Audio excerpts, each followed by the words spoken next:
She cannot even care for herself. My stepmother. Vivian wept dramatically in the courtroom, clutching a lace handkerchief to her chest. I remained perfectly still at the defense table. Magistrate Harrison slowly lowered his glasses, peering down from the bench. He looked directly at Vivian and asked a question that would change everything. Did you honestly believe we would not verify the records? Vivian completely froze. The fake tears instantly vanished from her face.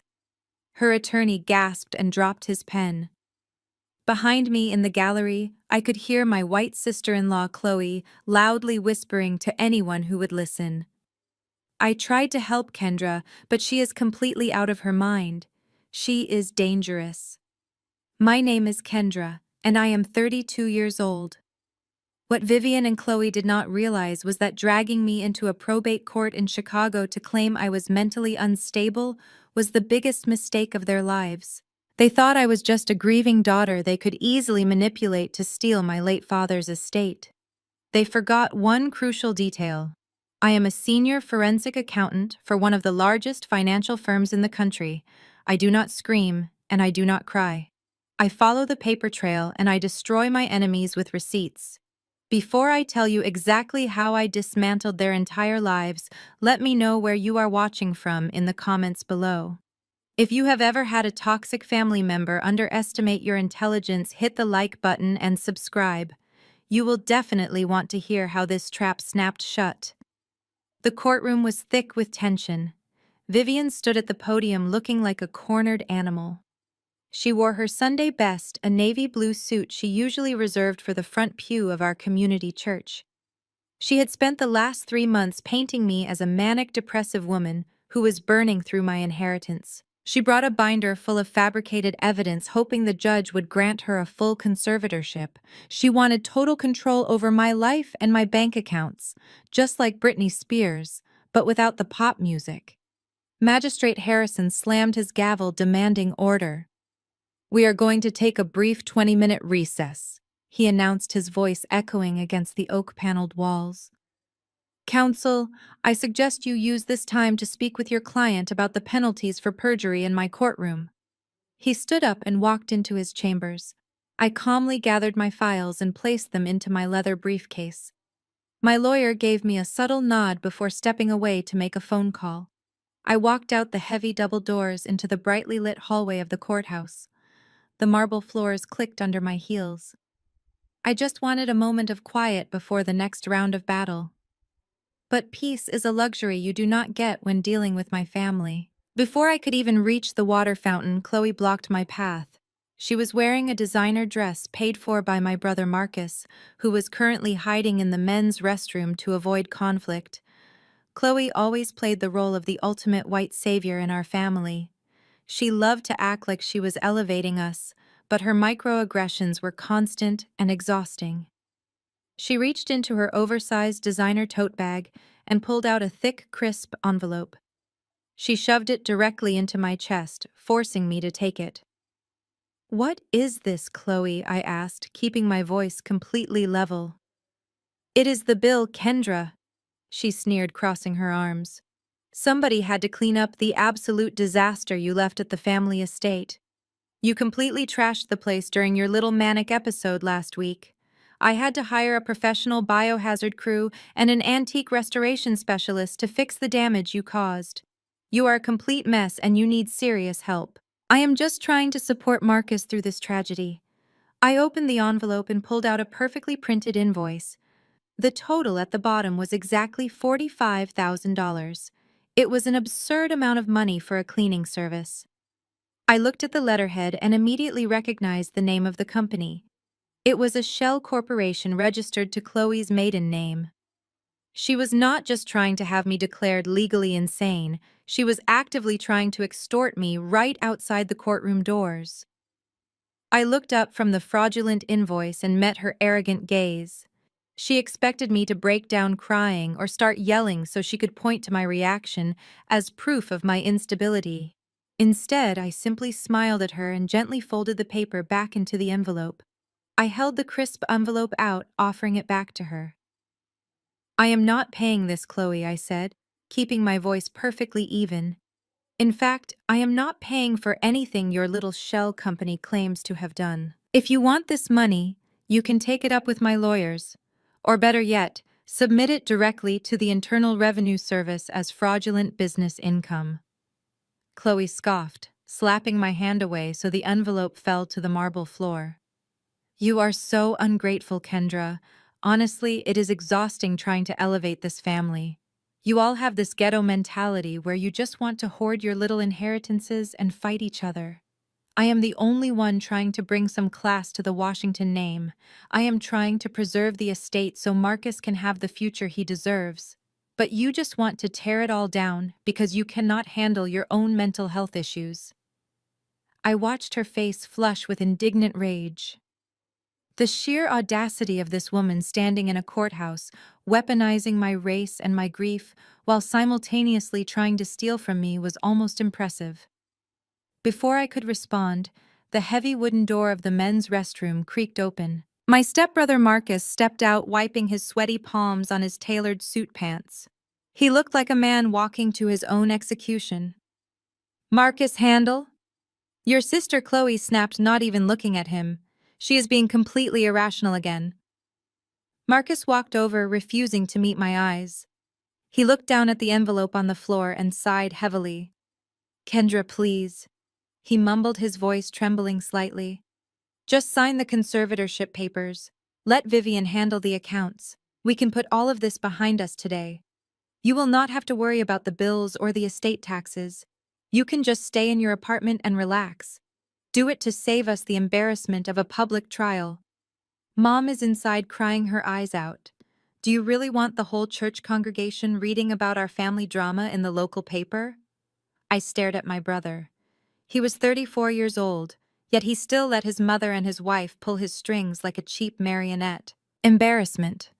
I echoed, tasting the word on my tongue. You are worried about embarrassment, Marcus. You are standing here trying to have your completely sane sister declared legally incompetent, so you can drain our father's trust fund, and you think I am the one bringing shame to this family. Chloe stepped forward, her heels clicking aggressively on the stone. He is right, Kendra. You need help. Ever since your father passed, you have been out of control, moving money around, locking us out of the family home, changing the alarm codes. It is erratic behavior, and frankly, it is dangerous. We are doing this because we love you. We are trying to protect you from yourself. Her fake sympathy was nauseating.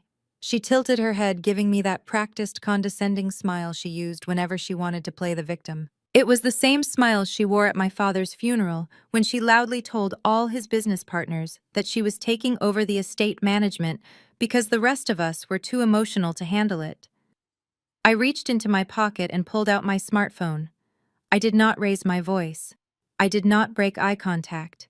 I just calmly unlocked the screen and opened my photo gallery. You want to talk about erratic behavior, Chloe? I asked quietly. Let us talk about erratic behavior. Let us talk about my father's vintage gold Rolex, the one he wore every single day for 20 years. The one that mysteriously vanished from his bedside table the very night he died. Vivian swore the paramedics must have stolen it. Marcus interjected quickly, sweat beading on his forehead. We filed a police report, Kendra. You know this. I know Vivian filed a report. I replied, my eyes locked onto Chloe. But I also know that paramedics do not drive a white Range Rover with custom vanity plates, and they certainly do not park that Range Rover outside of a shady pawn shop on the south side of the city 2 days after my father passed away. I turned my phone screen around so they could both see it clearly. It was a high-definition photograph. In the frame was Chloe's pristine white SUV parked directly in front of Fast Cash Pawn. And stepping out of the driver's side door, wearing oversized sunglasses and holding my father's distinct gold watch, was Chloe. The blood instantly drained from Chloe's face. She opened her mouth to speak, but no sound came out. Marcus stared at the glowing screen, his eyes widening in absolute shock as he looked from the phone to his wife. Before either of them could formulate a pathetic excuse, the heavy oak doors of the courtroom swung open. The bailiff announced that Magistrate Harrison was ready to resume.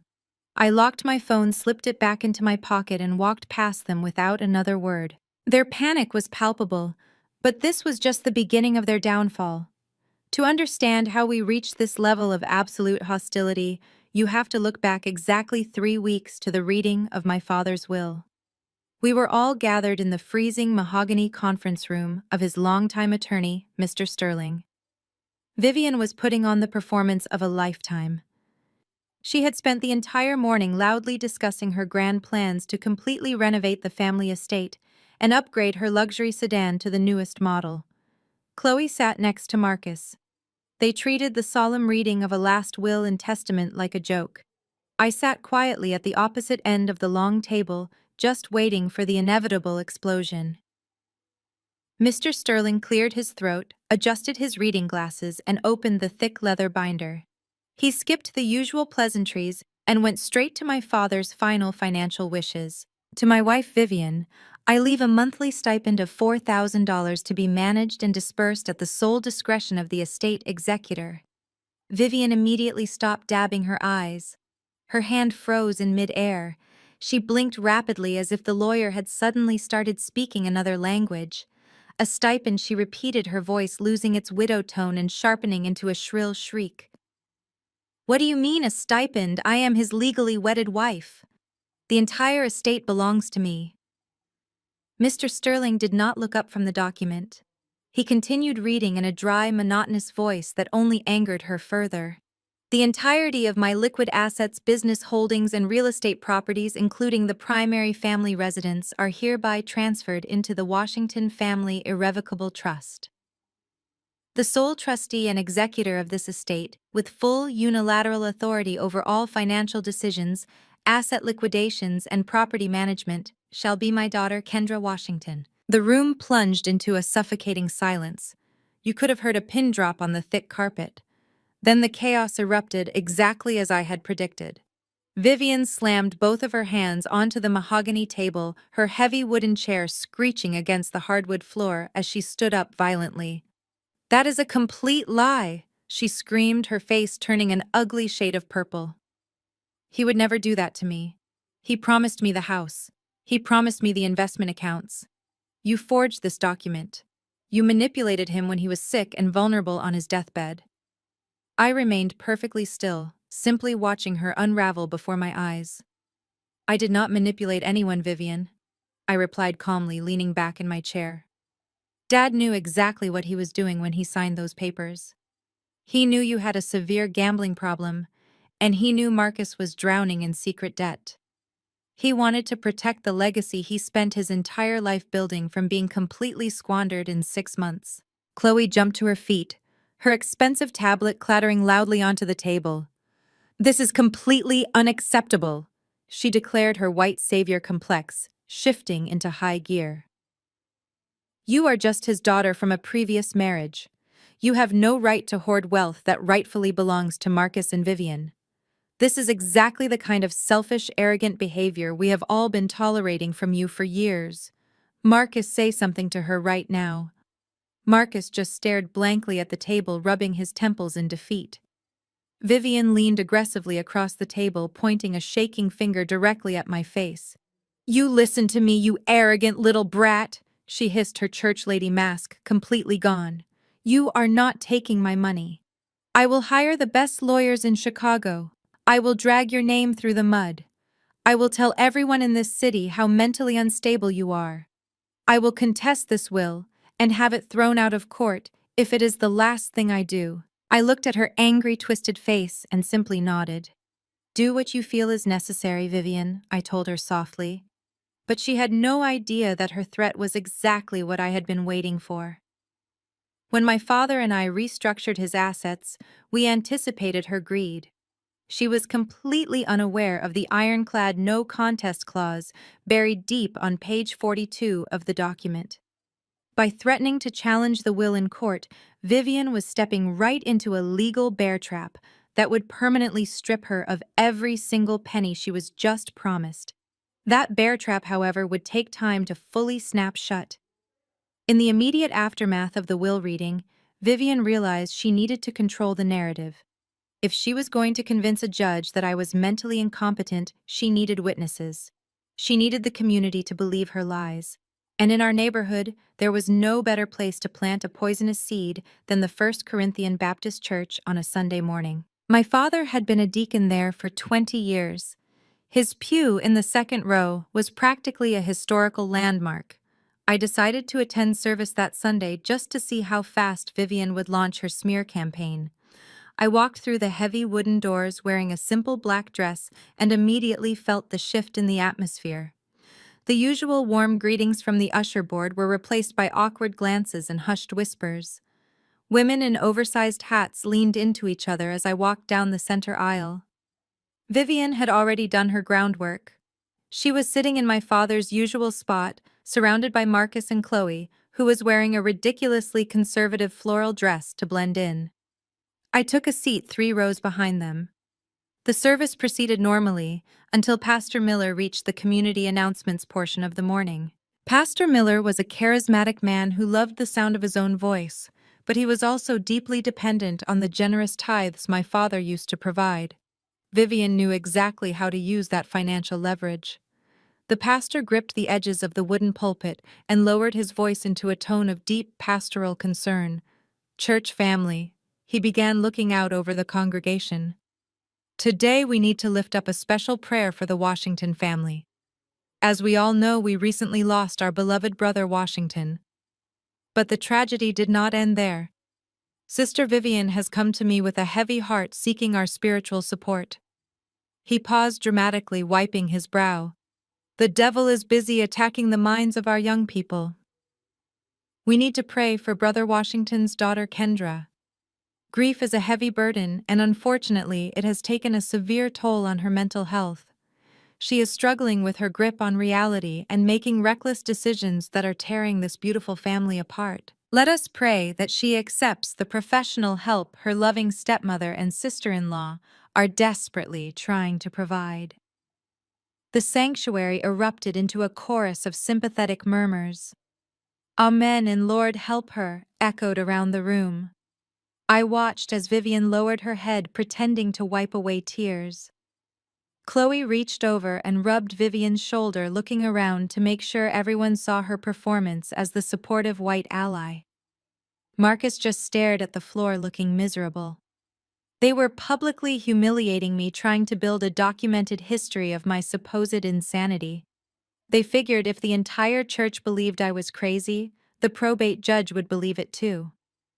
The offering plates were being passed around the sanctuary by the ushers. The organist began playing a soft hymn. I did not run out of the sanctuary in tears. I did not stand up and scream that they were lying.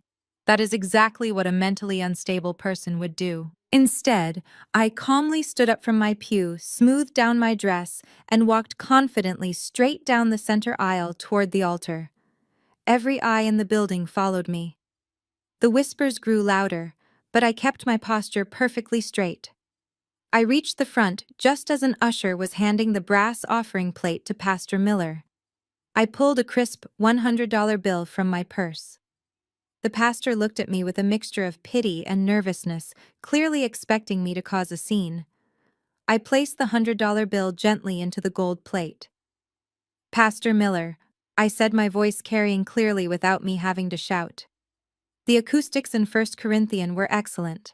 I appreciate your prayers for my mental health.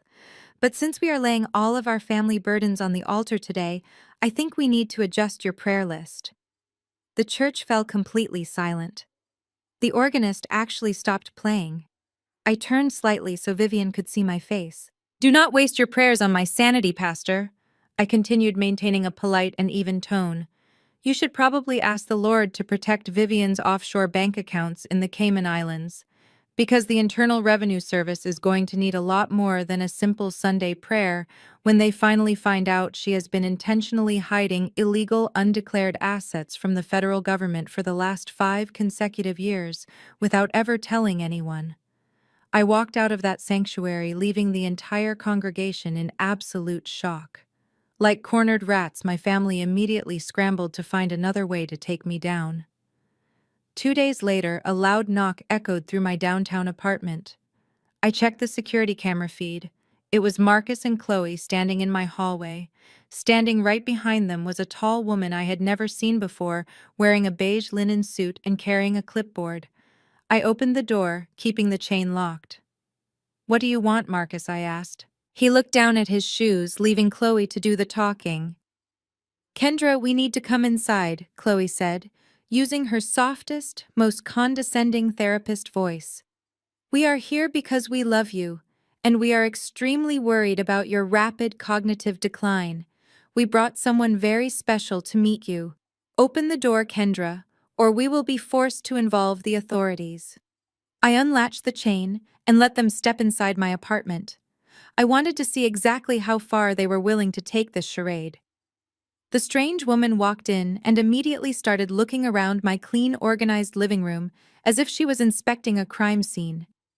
"Hello, Kendra," the woman said, offering a fake compassionate smile. "My name is Dr. Evelyn Hayes.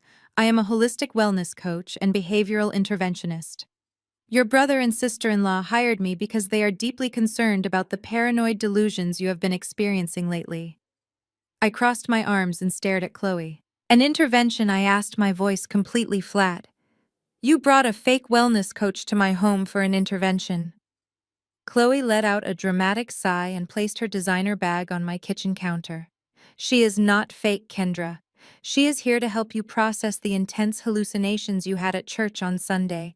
You stood up in front of the entire congregation and started screaming about offshore bank accounts and the IRS. You completely humiliated your mother. Vivian is devastated. You are imagining these massive financial conspiracies because your mind is desperately trying to cope with the trauma of losing your father." Marcus finally looked up and nodded eagerly. "Yes, Kendra," he added quickly. "You are seeing things that are not there. You keep talking about missing assets and hidden money, but the estate lawyer already showed us the initial paperwork. Everything is perfectly fine. You need to check yourself into a facility and let Dr. Hayes help you before you completely lose your grip on reality." I walked over to my kitchen island and poured myself a glass of water. They were actively trying to gaslight me in my own home. They wanted me to doubt my own professional expertise. They thought if they repeated the lie enough times, I would magically forget how to do my job. Chloe stepped closer to me, her eyes wide with manufactured pity. "Kendra, you are exhausted," she whispered, reaching out to touch my arm.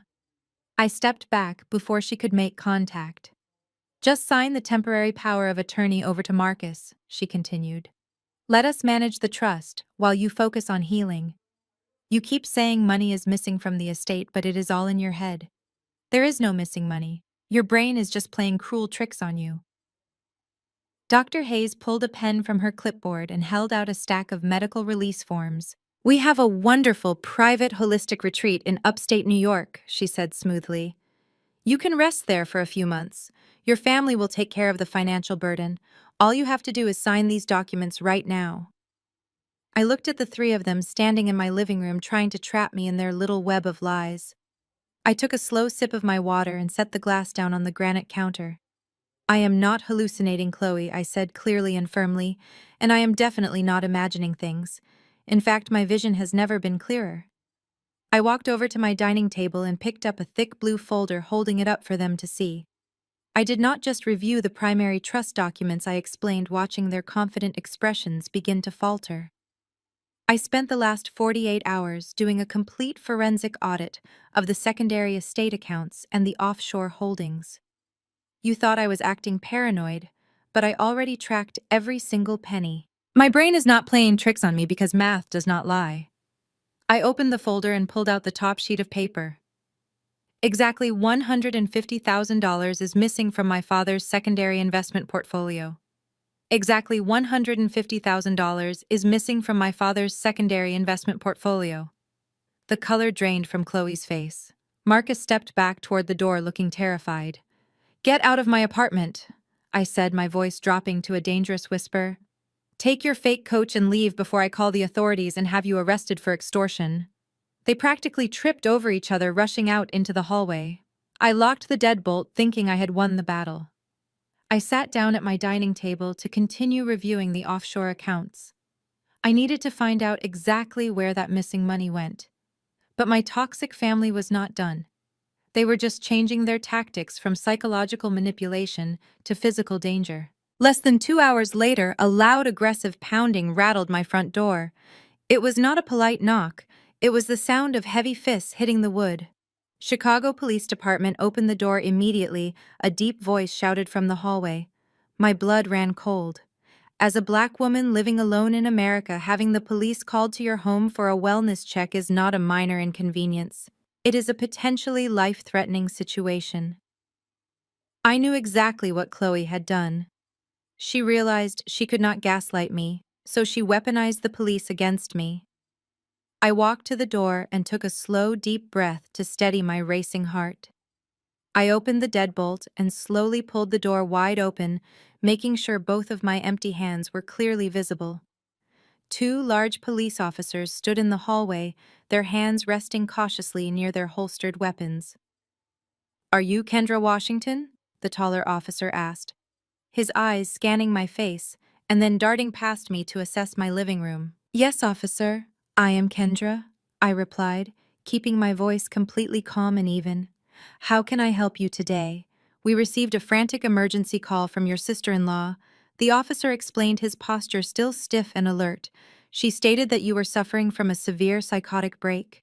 She told the dispatcher that you were violently tearing your apartment apart, throwing furniture, and most importantly, she claimed you were armed with a handgun and threatening to harm yourself and others." I felt a surge of pure rage, but I kept my face entirely neutral. Chloe had deliberately lied about a firearm to ensure the police would arrive on edge. She was hoping I would panic, yell, or act aggressively out of fear. She wanted me to look crazy, or worse, she did not care if I got hurt. "Officer, please come inside," I said, stepping back and gesturing to my immaculate living room. "As you can see, my apartment is completely intact. There is no thrown furniture and no broken glass. Furthermore, I have never owned a firearm in my entire life. You are welcome to search the premises if you need to verify that." The two officers stepped inside. They looked at the perfectly vacuumed rug, the neat stacks of financial documents on the dining table, and the quiet, peaceful atmosphere of my home. The tension in the room immediately evaporated. The taller officer took his hand off his duty belt and sighed heavily. "I am a senior forensic accountant for a major downtown financial firm," I explained calmly, walking over to the table and picking up my corporate badge. I handed it to the officer along with my business card. "My father passed away recently and left me in charge of his estate. My sister-in-law and my stepbrother are currently attempting to have me declared legally incompetent so they can drain the family trust fund. They just left my apartment 2 hours ago after I confronted them with proof of their embezzlement. They made this call to create a fake police record of mental instability." The officers exchanged a long, knowing look. They had seen these kinds of bitter family disputes over money before. The lead officer handed my corporate badge back to me and pulled a small notepad from his chest pocket. "Ms. Washington, I apologize for the intrusion," he said, his tone shifting from authoritative to sympathetic. "It is abundantly clear that you are in no distress and are certainly not a danger to anyone." He scribbled something on a card and tore it off. He handed it to me. "This is the incident report number." He continued, his eyes hardening with professional disgust. "Making a false emergency call and lying about a firearm is a serious misdemeanor. Your sister-in-law just created a documented police record, but it is not the one she wanted. You can use this report to file criminal harassment charges against her whenever you are ready." The two officers left, quietly closing the door behind them. I stood in the silence of my living room, holding the small card with the incident report number. Chloe had just handed me a loaded weapon in our legal battle, but I was not ready to fire it just yet. I needed the rest of the ammunition. I walked over to my dining table and packed my laptop into my leather bag. I could not stay in this apartment anymore. If they were willing to call the police to stage a psychotic break, they could easily try something worse. I needed a secure network, and I needed someone who could dig deeper than my corporate clearances allowed. I grabbed my car keys and drove straight to the industrial district on the west side of Chicago. I parked outside a converted warehouse that looked completely abandoned. I walked up 3 flights of concrete stairs and knocked twice on a heavy steel door. The door clicked open, revealing a massive loft filled with server racks and empty energy drink cans. Sitting behind a desk with 4 glowing monitors was my oldest friend from college, Derek. He was a former cybersecurity analyst who got fired from a major tech firm for hacking into his own boss's emails to expose corporate fraud. Now he worked as an independent private investigator and digital forensics expert. He was brilliant and completely off the grid. "You look like you just survived a hostage situation," Derek said, spinning around in his ergonomic chair and tossing me a bottle of water. I caught the bottle and pulled up a chair next to his workstation. "It was close," I replied, taking a sip. "My family just tried to swat me. My white sister-in-law told the Chicago police I was having a violent psychotic break and was armed with a handgun." Derek stopped smiling immediately. His hands hovered over his keyboard. "Are you serious, Kendra?" he asked, his voice tight with anger. "That is attempted murder. They wanted the cops to walk in shooting." "I know," I said, keeping my emotions locked down. "The police saw right through it, but it proves my family is getting desperate. They know I am auditing my late father's estate, and they are terrified of what I am going to find. I need your help, Derek. I found a hole in the secondary investment portfolio. Exactly $150,000 was liquidated and wired out 2 days before my father died. I tracked the wire to an offshore holding company, but the trail goes cold after that. I need you to break through the corporate veil. Hand me the routing numbers," Derek said, his fingers already flying across his mechanical keyboard with a loud clacking sound. I opened my laptop and read the transaction IDs and SWIFT codes. We fell into an easy rhythm, working side by side like we used to during our late-night study sessions in college. I handled the financial logic, and he handled the digital locks. For the next 3 hours, we chased the ghost money. They were clever, I have to admit. The funds were not simply transferred. They were bounced through a series of complex microtransactions designed to avoid triggering standard banking alerts. The money went from the estate account to a dummy corporation in Delaware, then fragmented into 5 smaller wires sent to a holding company in the Bahamas. "Whoever set this up knew what they were doing," I murmured, watching lines of code scroll rapidly across Derek's third monitor. "Or they paid someone a lot of money to do it for them," Derek countered, his eyes darting back and forth. "But they made one stupid mistake. They got lazy on the final transfer. They aggregated the funds back into a single lump sum before sending it to the final destination account. I got a ping on the routing number. It landed in a domestic corporate account based right here in Illinois." "Who owns the account?" I asked, leaning closer to the screen.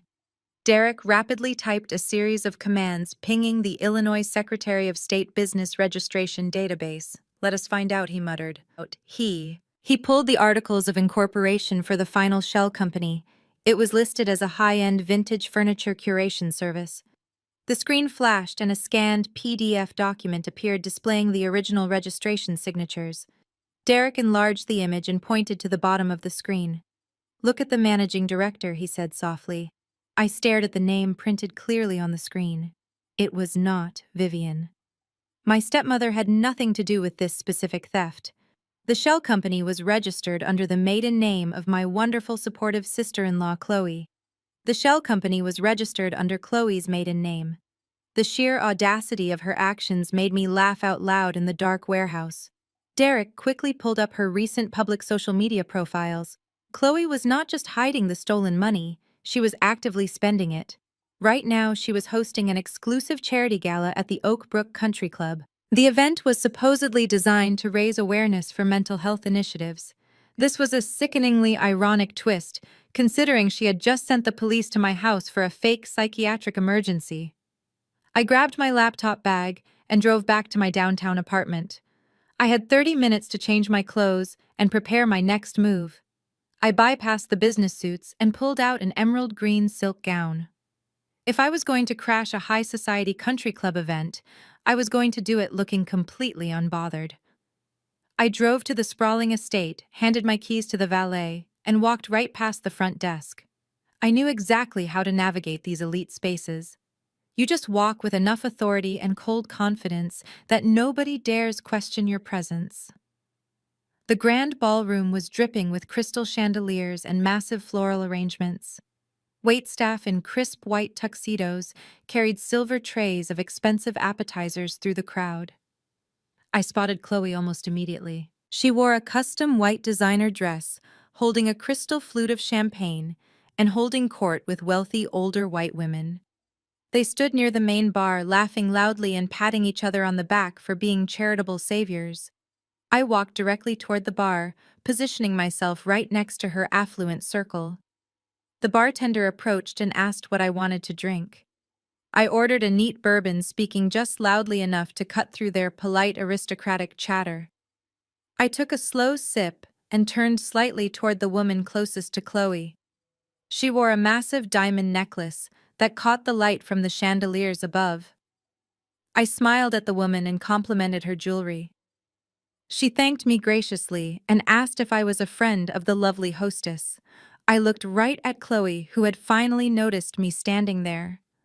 The blood instantly drained from her perfectly contoured face, leaving her pale and terrified. "I am her sister-in-law," I replied, my voice carrying easily over the soft jazz music. "I actually handle the complex finances for our family estate. It is fascinating work, really. I just discovered a brilliant new trend in philanthropic fraud occurring right here in Chicago." The older women leaned in, suddenly very deeply interested. "Oh, really?" one of them asked, raising her perfectly drawn eyebrows. "Yes," I continued, taking another smooth sip of my bourbon. "People are setting up fake shell companies registered under their maiden names to embezzle hundreds of thousands of dollars from grieving families. Then they use that stolen money to fund lavish charity galas exactly like this one to artificially boost their own social status. It is a textbook money laundering scheme disguised as community service. I am working with an investigator right now, tracking a desperate woman who stole exactly $150,000 to do this. The penalty for federal wire fraud and Medicare manipulation is usually about 10 full years in federal prison." The group of wealthy women fell completely dead silent. They looked at me in complete shock, and then looked nervously over at Chloe. Chloe's hand was shaking so badly she nearly dropped her expensive champagne glass. "Excuse us for a brief moment," Chloe stammered, grabbing her silver evening purse. Her manicured fingers dug painfully into my bare upper arm. Her grip was surprisingly strong and highly aggressive. She physically dragged me away from the bar and pulled me forcefully behind a large decorative marble pillar located near the coat check room. Her eyes were wild, desperate, and furious. "Listen to me, you arrogant little psycho," she hissed, her voice dripping with pure venom. "You are going to leave this club right now. If you ever show your face and embarrass me in front of my friends again, I will have you locked in a psychiatric ward so fast your head will spin. I have the medical connections to do it, and I will completely ruin your entire life." She squeezed my arm even harder, deliberately trying to hurt me and letting her true, violent nature finally show. I did not flinch or try to pull away from her extremely painful grasp. I just looked down at a small, elegant silver brooch pinned securely to the neckline of my green dress. She had absolutely no idea she had just confessed and violently threatened me directly into a high-definition hidden microphone. I looked down at her white-knuckled grip on my arm and offered a cold, dismissive smile. "I suggest you let go of me, Chloe," I said, my tone dropping to a dangerous whisper, "before you ruin your own party and give your wealthy friends something real to gossip about." She sneered but quickly released my arm, taking a step back as if I had burned her. She spun around and marched back to her circle of friends, her perfect posture completely ruined by her panic. I calmly walked out of the country club, handed my ticket to the valet, and drove away into the night. The moment I was safely inside my car, I pulled the silver brooch from my dress and plugged it into my laptop. The audio playback was crystal clear. I had her confession securely saved in 3 different cloud drives before I even reached my apartment. But I knew my toxic family well enough to understand that a cornered animal is the most dangerous kind. Chloe would immediately call Marcus and Vivian. They would realize that their sloppy financial game was falling apart, and that I was actively digging into their crimes. They needed a new strategy. If they could not outsmart me with numbers, they would try to completely invalidate my existence. 2 days later, my private investigator friend Derek called me with an urgent update. He had been monitoring their digital footprint and flagged a series of unusual transactions originating from Vivian's personal checking account. She had just written a massive retainer check to a man named Dr. Richard Carter. I asked Derek to pull everything he could find on this doctor. The profile he sent me was deeply disturbing. Dr. Carter was not a respected medical professional. He operated a shady private clinic on the outskirts of the city, catering exclusively to wealthy families who needed quiet medical favors. He was known for providing whatever diagnosis his clients paid for, no questions asked. Vivian and Marcus had pivoted their entire plan. They knew they could not defeat a forensic accountant in a battle over bank statements, so they decided to erase my credibility entirely. Vivian was paying this corrupt psychiatrist to retroactively diagnose me with severe bipolar disorder. According to the preliminary notes Derek managed to intercept from the clinic's unsecured server, Vivian had spent 3 hours sitting in Dr. Carter's office, spinning a web of absolute lies. She claimed I had a long, undocumented history of manic episodes. She told him I was prone to violent outbursts, financial recklessness, and severe paranoia. She blamed my father's recent passing as the trigger for a complete psychotic break. She even submitted the fake police incident report Chloe had maliciously created as hard evidence of my supposed dangerous behavior. Dr. Carter never spoke to me. He never evaluated me. He never even looked at my actual medical history. But for a $50,000 retainer, he was more than happy to sign his name to a sworn medical affidavit declaring me legally incompetent and a direct danger to my own financial well-being. They were building a fraudulent medical fortress around their embezzlement scheme to protect themselves from prison. I was sitting at my kitchen island reviewing Derek's latest findings when a sharp knock echoed from my front door. I checked the camera expecting another fake wellness check. Instead, I saw a man in a plain gray suit holding a thick manila envelope. He did not look like police. He looked like a courier. I opened the door cautiously. "Kendra Washington?" he asked, looking down at a clipboard. "Yes," I replied. He shoved the heavy envelope into my hands. "You have been served," he said, turning around and walking quickly down the hallway. I locked the door and carried the envelope to the kitchen counter. My hands were perfectly steady as I tore open the seal and pulled out the thick stack of legal documents. The bold black letters at the top of the first page made my blood run instantly cold. It was a formal petition filed in the probate court of Chicago. The petitioners were listed as Vivian Washington and Marcus Washington. They were formally requesting the court to strip me of my rights, my assets, and my personal autonomy. Attached to the petition was Dr. Carter's fraudulent psychiatric evaluation. They were not just trying to steal my father's money anymore. They were trying to take away my freedom completely. They were actually trying to Britney Spears me. I stared at the legal threat lying on my granite counter and realized this was no longer just a simple family dispute over a trust fund. This was a declaration of absolute war, and I was ready to fight back with everything I had. 2 weeks later, I found myself sitting in a freezing conference room high above the Chicago skyline. It was the official pretrial deposition. A court reporter sat in the corner silently typing every single word on her stenograph machine. Across the long, polished mahogany table sat Vivian and her heavily overpaid attorney, Mr. Caldwell. Marcus and Chloe were conveniently absent, likely hiding from the legal crossfire they had helped create. Mr. Caldwell was a classic corporate bulldog. He wore a custom-tailored suit and had a habit of adjusting his expensive silk tie every time he was about to deliver what he thought was a lethal legal blow. My own attorney David sat quietly beside me taking meticulous notes. I had specifically instructed David to let Mr. Caldwell do all the talking. I wanted Vivian and her lawyer to feel completely confident. I wanted them to overplay their hand so badly that they could never walk it back. Mr. Caldwell leaned forward, resting his elbows aggressively on the table.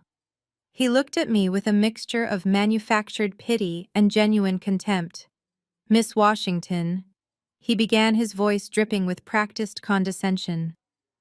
"We are here today to establish the facts regarding your recent mental health struggles and your inability to properly manage the Washington Family Trust. My client, your loving stepmother, is simply trying to protect you from your own destructive behavior." I stared at him without blinking. I did not offer a polite smile or a defensive angry outburst. I just waited for him to present his fabricated evidence. Mr. Caldwell smirked, taking my total silence as a sign of medicated weakness. "Let us review your recent financial history, Miss Washington," he continued, flipping open a thick leather binder. "Over the past month, you have displayed highly erratic spending patterns. You locked your family out of their ancestral home, causing severe emotional distress to a grieving widow. But more importantly, you have been hemorrhaging cash at an alarming rate." He pulled out a heavy stack of bank statements and slid them aggressively across the polished table toward me. "As a forensic accountant, you must appreciate the clear story that numbers tell," he said, his tone turning sharp and accusatory. "These records show massive withdrawals and bizarre transfers that clearly indicate a woman experiencing a severe manic episode." I glanced down at the papers without touching them. They were official copies of the trust accounts mixed with fabricated summaries. Mr. Caldwell was building momentum, raising his voice for the benefit of the court reporter. "Your behavior has become so unpredictable and dangerous that you even attempted to secretly check yourself into a psychiatric facility," he declared loudly, pointing an accusing finger at me. Vivian let out a soft, calculated sob, dabbing her perfectly dry eyes with a lace tissue. I finally spoke, keeping my voice entirely flat and devoid of emotion. "I have never checked myself into a psychiatric facility, Mr. Caldwell." He smiled, a predatory grin showing all his teeth. "Then how do you explain this, Miss Washington?" He dramatically pulled a single sheet of paper from his binder and placed it directly in front of me, sliding it over the other documents. It was a wire transfer confirmation receipt from our primary banking institution. I looked at the document. It was a formal authorization moving exactly $200,000 from the primary estate trust account directly to the Serenity Pines Behavioral Wellness Center. The date on the wire transfer was just 4 days ago. "This is a massive sum of money," he pressed, leaning closer to me across the table. $200,000 sent to an exclusive luxury psychiatric facility. You are clearly aware of your rapidly declining mental state, and you are desperately trying to buy your way into private, discreet treatment, using funds that rightfully belong to the entire family. You are a danger to the estate and a profound danger to yourself. Just admit that you authorized this massive transfer, and we can end this painful process today." David shifted slightly in his chair, ready to object to the badgering, but I placed a gentle hand on his arm to stop him. I calmly picked up the wire transfer document and examined it closely. I looked at the routing numbers, the originating account details, and finally my eyes landed on the signature line at the very bottom of the page. The authorization required the signature of the primary trustee to clear the bank. My name was signed on that line in bold black ink. But as I stared at the specific loops and angles of the cursive letters, a genuine feeling of amusement bubbled up inside my chest. I tried to suppress it, but I simply could not. I let out a sharp, unexpected laugh. The bright sound echoed loudly in the quiet, tense conference room. Vivian dropped her lace tissue and glared at me with absolute hatred. Mr. Caldwell looked deeply offended, stepping back from the table. "You find this amusing, Miss Washington?" He snapped, his face turning a dark shade of red. "You are bleeding your family's legacy dry to treat your psychological breakdown, and you think it is funny." I placed the document back on the table and tapped my index finger directly on the signature line. "I find it hilarious, Mr. Caldwell," I replied, leaning forward to meet his angry gaze. "Because I did not authorize this $200,000 transfer. I did not sign this federal document. If you look very closely at the downward stroke on the letter K and the heavy pressure on the W, you will notice a distinct leftward slant. I do not write like that, but I know exactly who does. I looked directly at my stepmother, whose face had suddenly turned the color of wet ash. That is Vivian's forged handwriting, I stated clearly for the court reporter to record.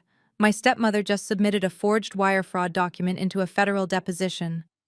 The silence in the deposition room was deafening following my declaration.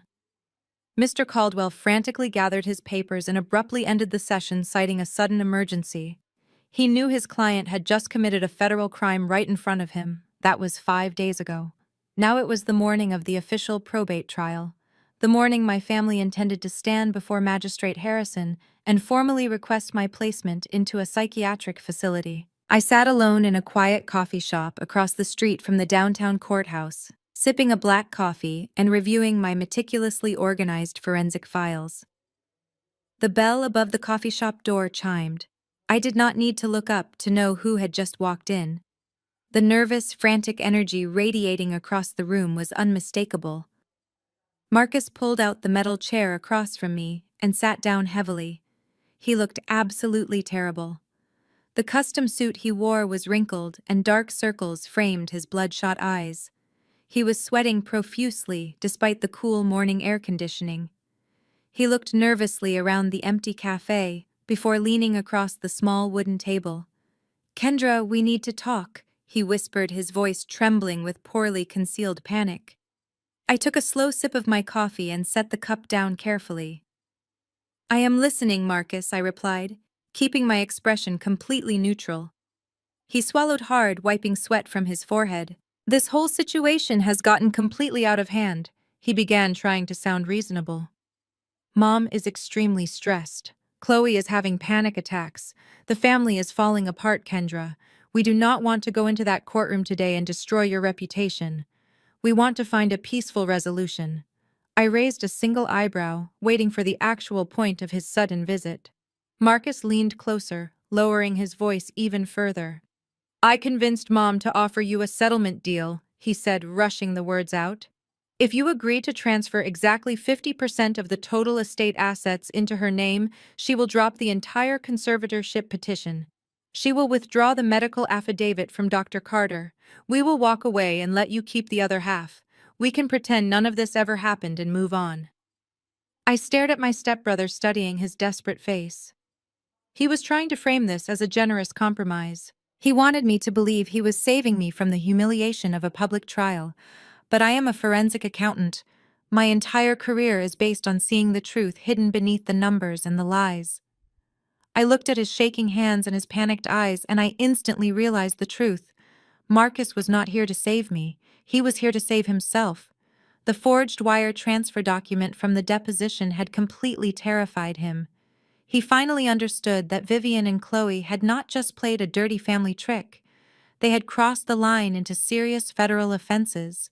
Wire fraud and forgery carried massive mandatory prison sentences.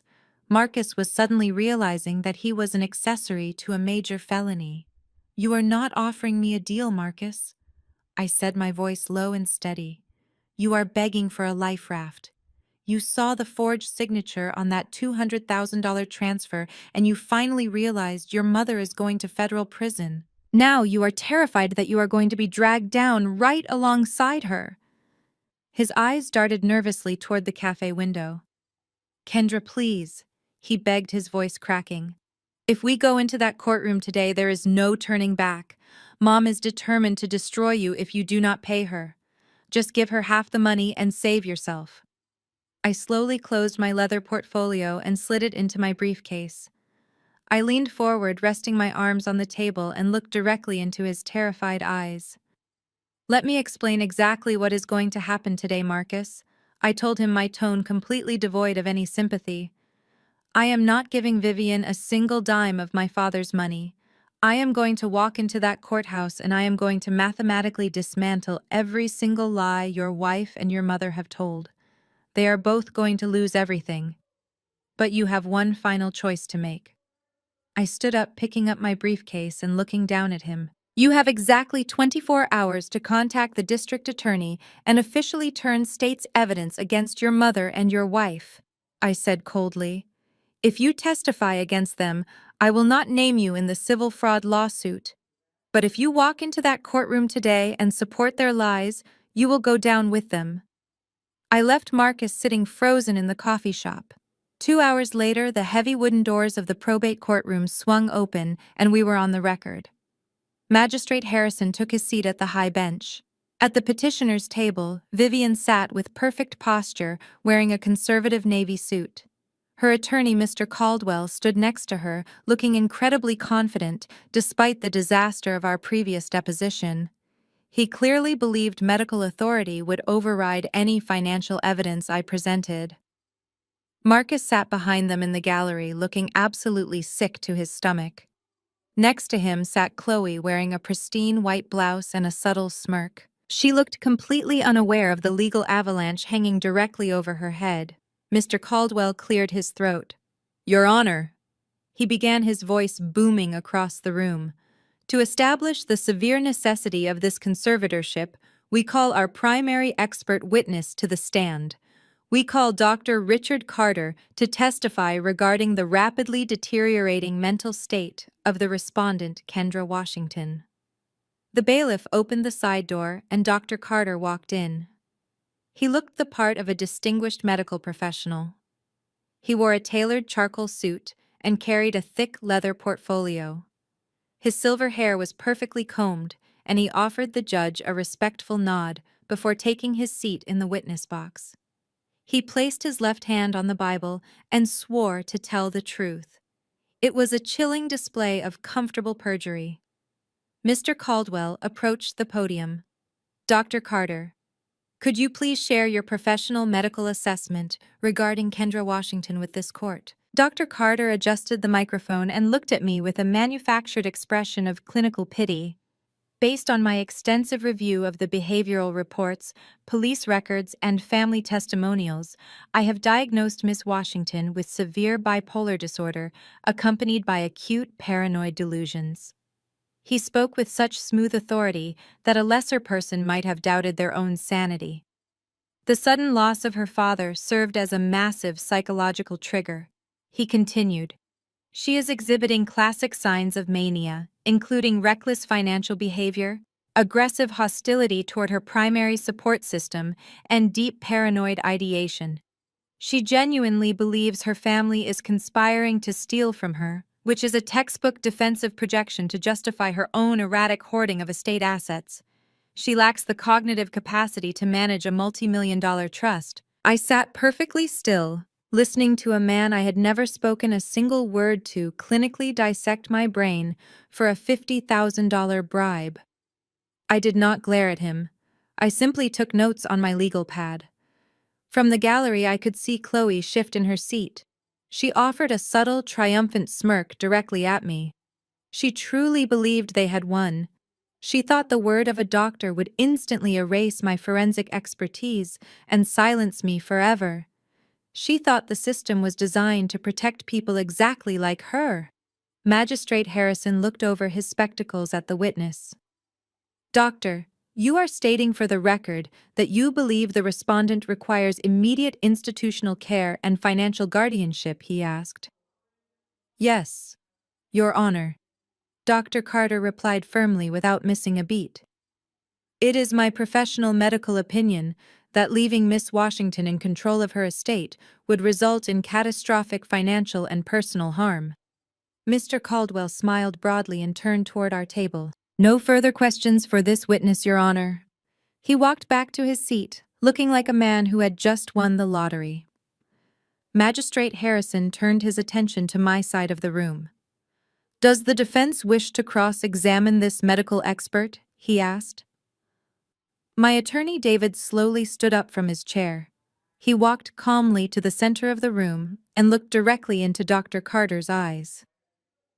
"Yes, Your Honor.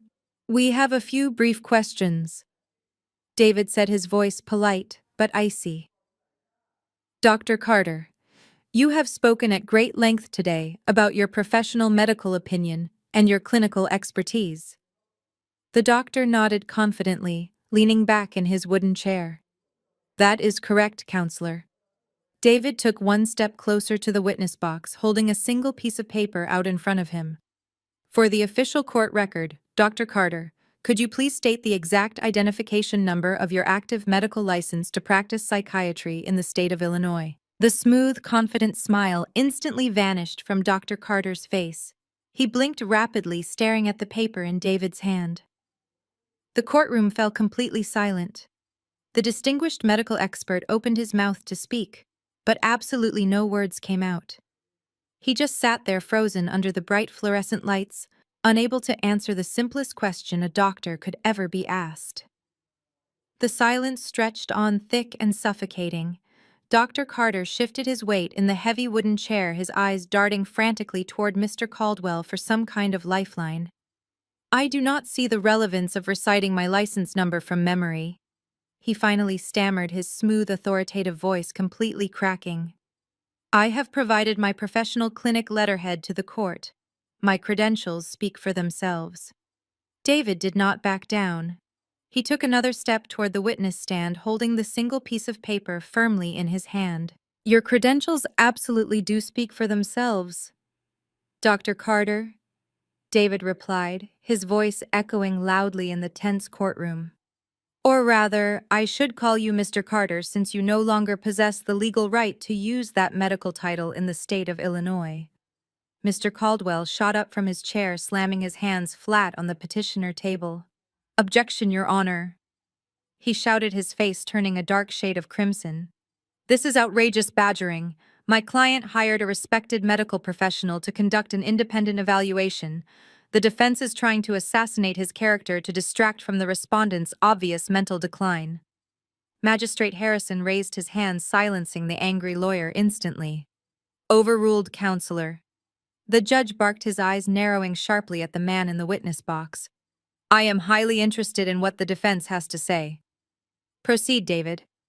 Thank you, Your Honor, David said, turning his back on Dr. Carter and approaching the bench. I would like to submit Defense Exhibit C into the official court record. This is a certified disciplinary document obtained directly from the Illinois State Medical Board. Magistrate Harrison took the paper, put his spectacles back on, and began reading. The courtroom was so quiet I could hear the hum of the air conditioning vents. For the benefit of the court, David continued, projecting his voice so everyone in the gallery could hear perfectly. That document details a permanent revocation of medical licensure enacted exactly 3 years ago. Richard Carter was stripped of his medical license following a massive federal investigation into an illegal pill mill operation.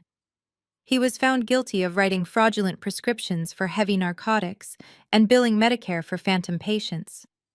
He avoided federal prison by cooperating with authorities, but he was permanently banned from practicing medicine or conducting psychiatric evaluations anywhere in the United States. Vivian let out a dramatic gasp, clutching her chest as if she had just been shot.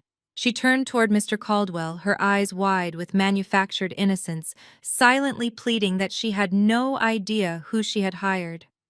Marcus buried his face in his hands, fully realizing the catastrophic gravity of the situation. Dr. Carter gripped the edges of the witness box, his knuckles turning completely white. That was an administrative misunderstanding, he protested weakly, sweat visibly pooling on his forehead. I am still a certified holistic wellness consultant. A wellness consultant is not a licensed psychiatrist. Magistrate Harrison interrupted, his voice dropping to a dangerous, icy register. You sat in my courtroom, placed your hand on a Bible, and swore under oath that you were a practicing medical expert. You just committed blatant perjury in a federal probate hearing. But David was not finished. He turned away from the judge and walked directly toward the gallery, stopping just a few feet away from where my sister-in-law was sitting.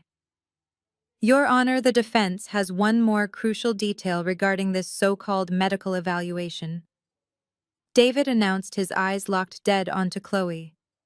We found it highly suspicious that Vivian Washington managed to find a disgraced, unlicensed doctor willing to risk jail time to fabricate a bipolar diagnosis for a woman he never even met. So we dug a little deeper into Mr. Carter's personal background. Chloe suddenly sat up perfectly straight, her face draining of all color. She reached out and grabbed Marcus by the arm, her fingernails digging into his expensive suit jacket. It turns out that Richard Carter did not just magically appear in Vivian's life, David explained, turning back to face the judge. His mother and Chloe's mother are biological sisters. The man sitting in the witness box. The man paid $50,000 from my clients, stolen estate funds, to falsely declare her legally insane, is actually Chloe's first cousin. A gasp rippled through the courtroom gallery. Chloe tried to stand up, her mouth opening to scream a denial, but Marcus physically pulled her back down into her seat, terrified of causing a larger scene. Magistrate Harrison slowly lowered the disciplinary document onto his desk. He turned his head and locked his furious, unblinking gaze directly onto Mr. Caldwell.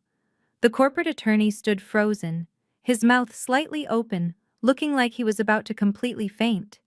The corporate attorney stood frozen, his mouth slightly open, looking like he was about to completely faint. Magistrate Harrison leaned forward, resting his elbows heavily on the elevated bench. "Counselor," he said, his voice dangerously quiet, "you have exactly 10 seconds to explain why I should not have you arrested immediately for suborning perjury." Mr. Caldwell gripped the edges of his table, his knuckles turning white. "Your Honor, I swear I had no prior knowledge of this man's revoked license," he stammered, his voice devoid of its former arrogance. "My client provided the medical expert. I was assured he was fully credentialed. I withdraw him as a witness immediately." Dr. Carter realized the trap had fully closed. He suddenly stood up from the witness box, grabbing his leather portfolio. "If I am no longer needed, I will just take my leave," he muttered, turning toward the side exit. "Sit down, Mr. Carter," the magistrate barked with such sudden ferocity that the disgraced doctor dropped his portfolio, spilling papers over the floor. "You are not going anywhere until the federal marshals arrive to take you into custody for perjury." That was the breaking point. The moment the word custody echoed through the courtroom, the delicate white savior facade Chloe had maintained for years shattered. She had spent $150,000 of stolen money to fund her lavish lifestyle and $50,000 more to buy this fake diagnosis. Now her cousin was about to be arrested, and the money was gone. She abruptly shoved her chair back, the wooden legs scraping across the polished floor. "This is a complete setup!" Chloe screamed, pointing a shaking, manicured finger directly at me. "You rigged this, Kendra. You manipulated the medical records. You bought off the judge." Marcus scrambled out of his seat, desperately grabbing her arm. "Chloe, please sit down," he begged, his voice cracking in absolute panic. "You are making it much worse. Let go of me, you pathetic coward," she hissed violently, shoving her husband backward so hard he stumbled and fell against the pews. She stepped out into the center aisle, ignoring the heavy gavel Magistrate Harrison was slamming against his sounding block. "You think you are so smart?" Chloe yelled, her face twisted into an ugly mask of pure hatred. "You think because you wear a fancy suit and work in a corporate office that you deserve this massive wealth. You do not. People like you do not know what to do with real money. You hoard it. You ruin it. I am the only one who knows how to properly elevate this family name. I am the one who brought actual class to your ghetto dynamic. Without my guidance, you are all just worthless trash." The entire courtroom froze. The blatant racism and classist entitlement hanging in the air was so heavy it felt suffocating. Vivian sat at the petitioner's table, her face buried in her hands, completely destroyed by the monster she had brought into our family.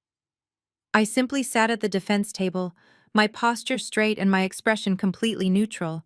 I did not need to defend myself. Chloe was doing all the work for me, exposing her true nature to a federal judge. "You stole that money from us," Chloe continued, her voice echoing wildly off the high ceilings. "That trust fund belonged to Marcus. It belonged to me. We deserved it. You are just a bitter, lonely woman who wants to punish us because you will never fit into high society. I was trying to save this family from your psychotic hoarding. You belong in a cage." "Order in my courtroom!" Magistrate Harrison roared, his voice booming over her unhinged rant. "Madam, you will close your mouth and step back behind the gallery barrier immediately." Chloe whipped her head around to glare at the judge, lost in her own delusion of superiority. "You cannot tell me what to do," she snapped, her chest heaving. "I know my rights. I know powerful people in this city who can have you removed from the bench for treating me this way. I am the true victim here." Magistrate Harrison did not blink. He looked down at her with an expression of absolute disgust. "You are no victim, madam," he said, his voice icy and resolute. "You are a severely disturbed individual who just admitted to attempting to defraud a federal trust, and you have thoroughly disrupted a formal legal proceeding. I am holding you in direct criminal contempt of court." He looked past her to the armed officers standing near the heavy wooden doors. "Bailiffs, detain this woman immediately. Put her in handcuffs and remove her from my sight." Two large officers stepped forward, pulling metal cuffs from their belts. Chloe suddenly realized the reality. Two large officers stepped forward, pulling metal cuffs from their belts. Chloe suddenly realized the reality. This was not a country club disagreement she could escape. As the cold steel clicked around her wrists, she let out a piercing shriek that echoed off the high ceiling. Marcus stood completely paralyzed, watching his wife being dragged backward toward the heavy wooden doors. She kicked and screamed, threatening to sue Chicago, but her voice was quickly muffled as bailiffs forced her out into the hallway. The heavy doors slammed shut, leaving behind absolute silence. Magistrate Harrison adjusted his robes and looked down at the petitioner's table. Mr. Caldwell looked like he had aged 10 years in the last 5 minutes. "Counselor," the magistrate said, his voice dangerously calm, "I strongly suggest you reconsider your current legal strategy before someone else leaves this courtroom in handcuffs. Do you have any further witnesses, or are we concluding this disastrous petition today?"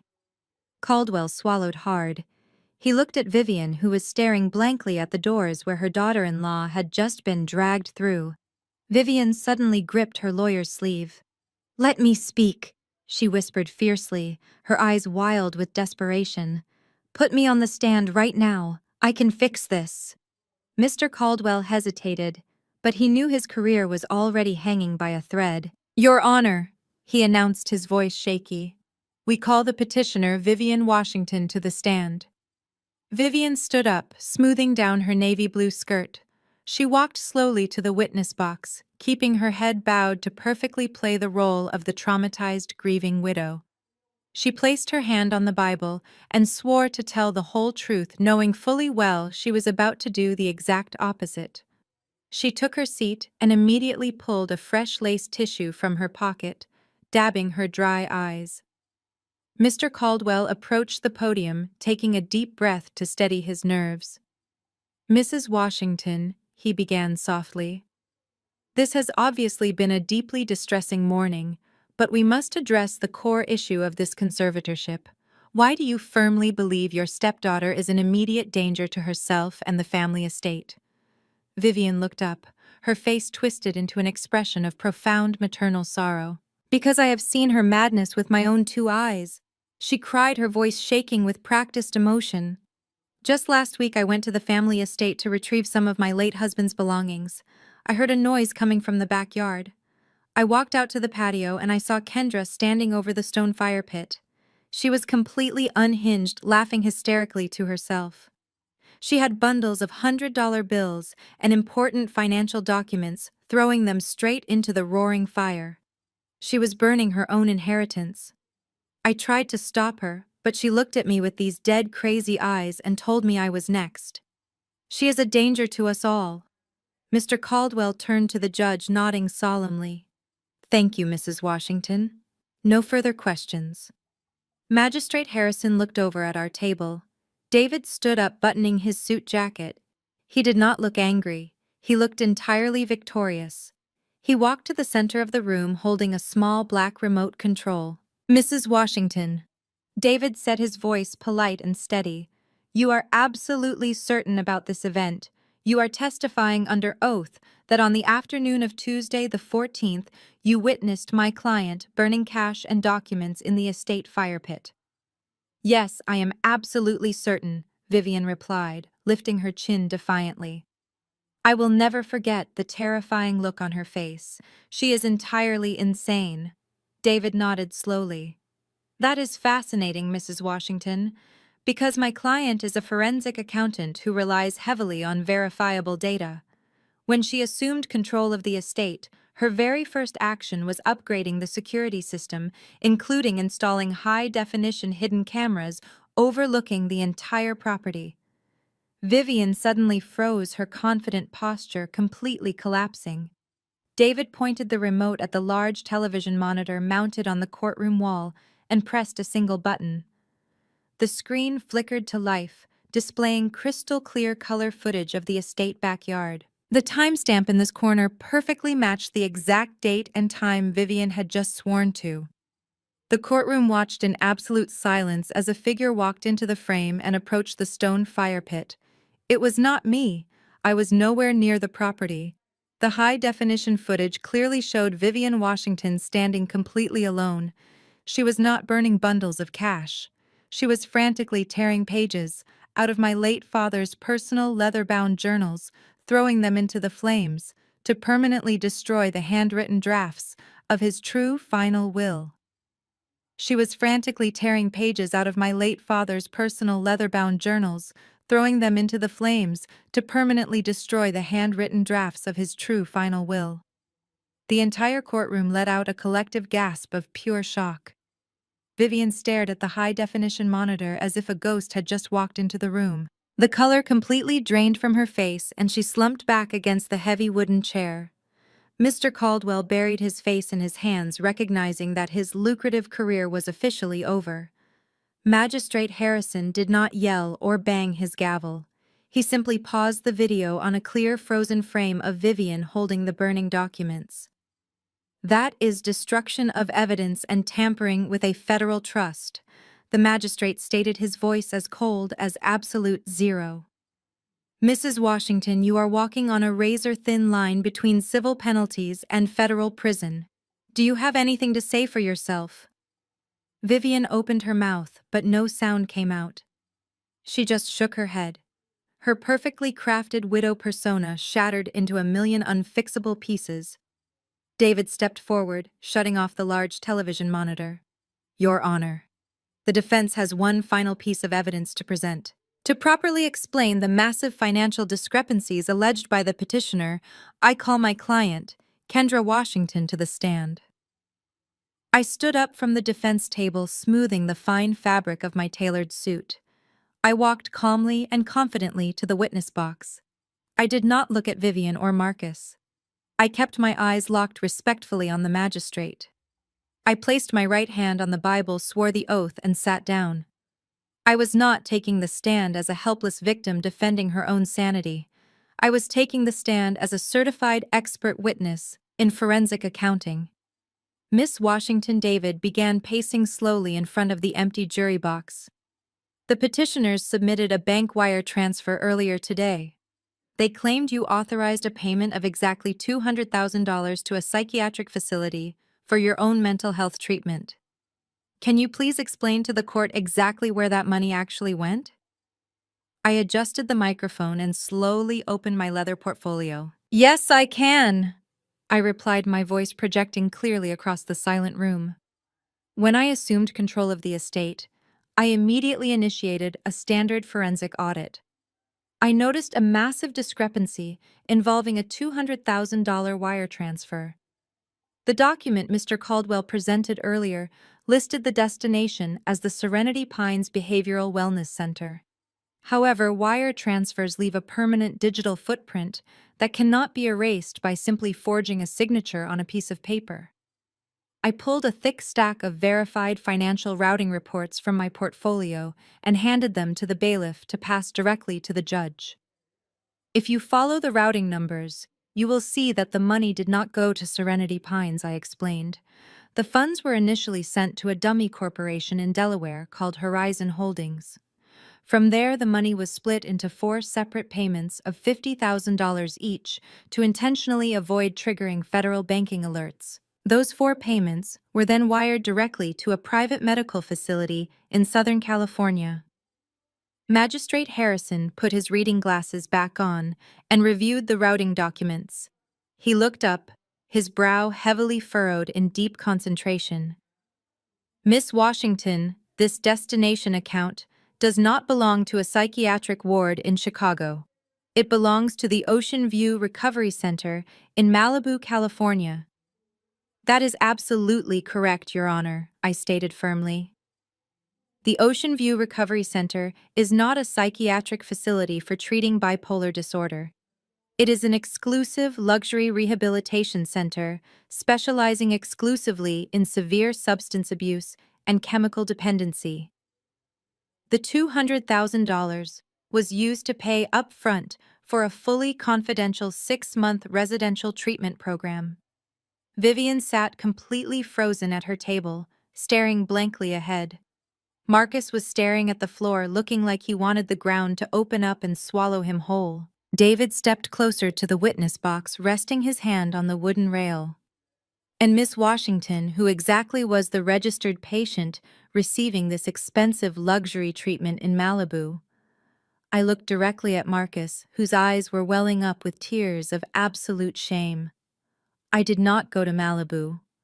I answered, my voice echoing with devastating clarity. I have never struggled with substance abuse. The registered patient who spent 6 months at the Ocean View Recovery Center was my sister-in-law, Chloe Washington. She used my late father's estate money to secretly fund her own extensive rehabilitation for a severe prescription pill addiction while forcing my stepmother to forge the authorization documents herself. The silence that followed my revelation was heavy enough to crush bone. I watched the devastation ripple across the petitioner's table. Magistrate Harrison stared at the routing documents, his jaw tightly clenched. He looked directly at Marcus. Marcus was completely falling apart. His expensive tailored suit now looked like a prison uniform. Sweat poured down his forehead, stinging his eyes and soaking his collar. He was hyperventilating as he realized the federal government now had a crystal-clear map of their criminal conspiracy. He knew Chloe was already in handcuffs. He knew Dr. Carter was about to be arrested, and he knew he was next. Mr. Caldwell was frantically packing his leather briefcase. He wanted nothing to do with this sinking ship. He whispered fiercely to Vivian, saying they needed to invoke their Fifth Amendment rights immediately. But it was too late for legal strategies. The psychological pressure cooker I had carefully built around them was finally detonating. Marcus suddenly pushed his chair back with such violent force that it tipped over and crashed loudly against the hardwood floor. The sudden noise echoed like a gunshot in the quiet room. Everyone in the courtroom jumped. The armed bailiffs instinctively reached for their utility belts. "I cannot do this anymore!" Marcus screamed, his voice cracking in absolute terror. He grabbed his own hair, pulling at the roots as he stumbled away from the table.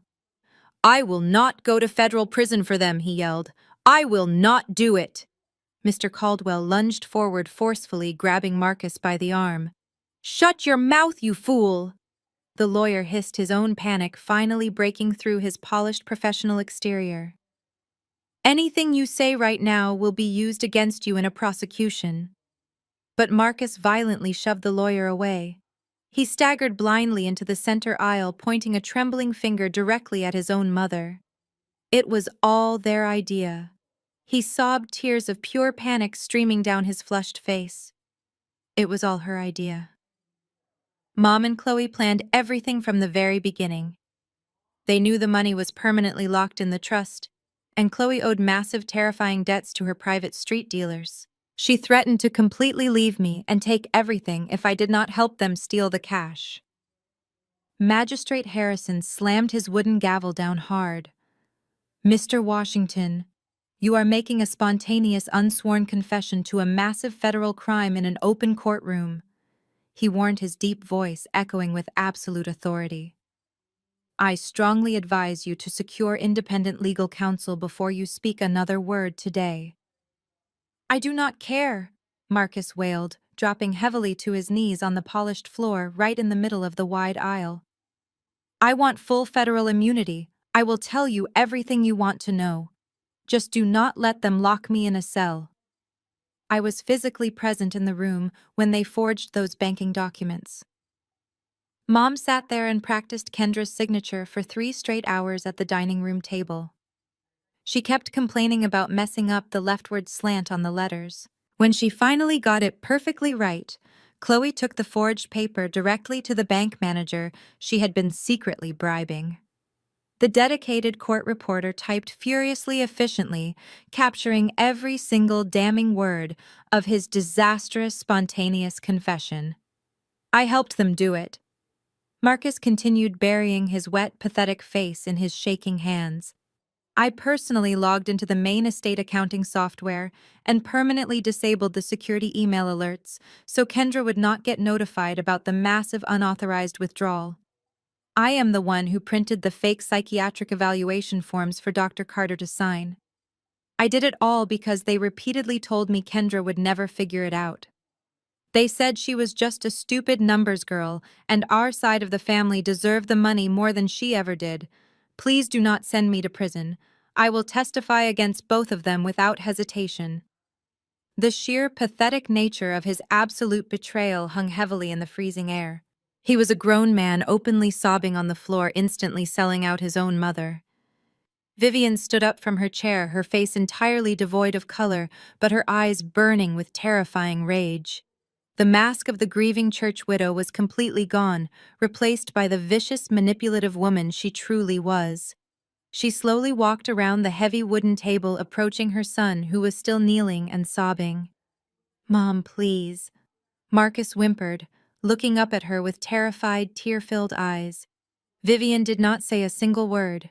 She simply pulled her arm back and delivered a brutal, ringing slap directly across his face, right in the middle of the courtroom.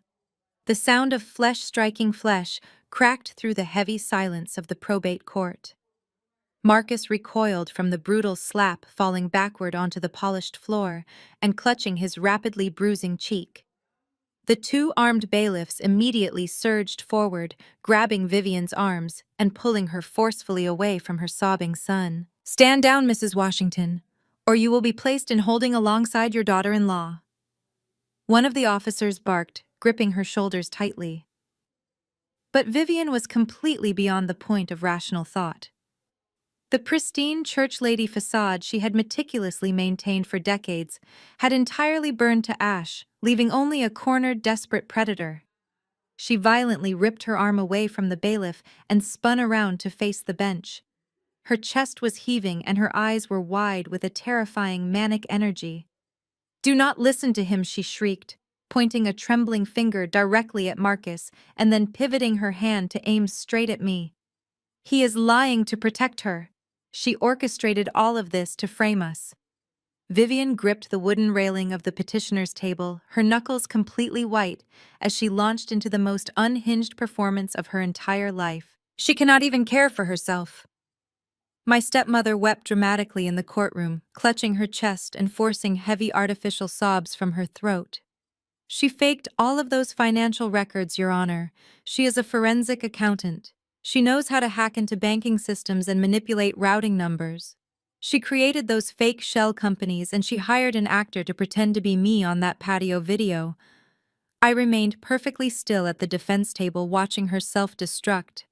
I did not object. David did not object. We just let the silence of the room absorb her frantic, absurd lies. "She is severely mentally unstable," Vivian continued, her voice reaching a shrill, desperate pitch.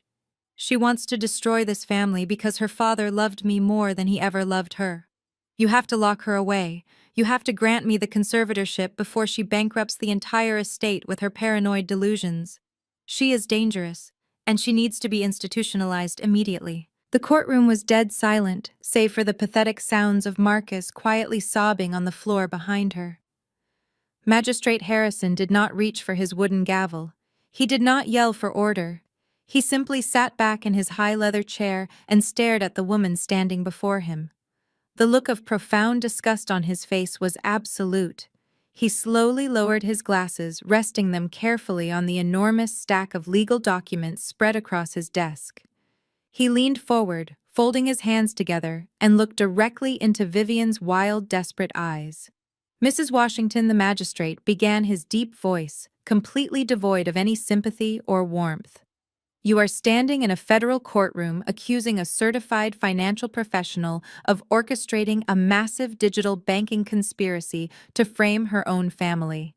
You are claiming she fabricated wire transfers, hacked secure servers, and magically faked high-definition security footage. Yes!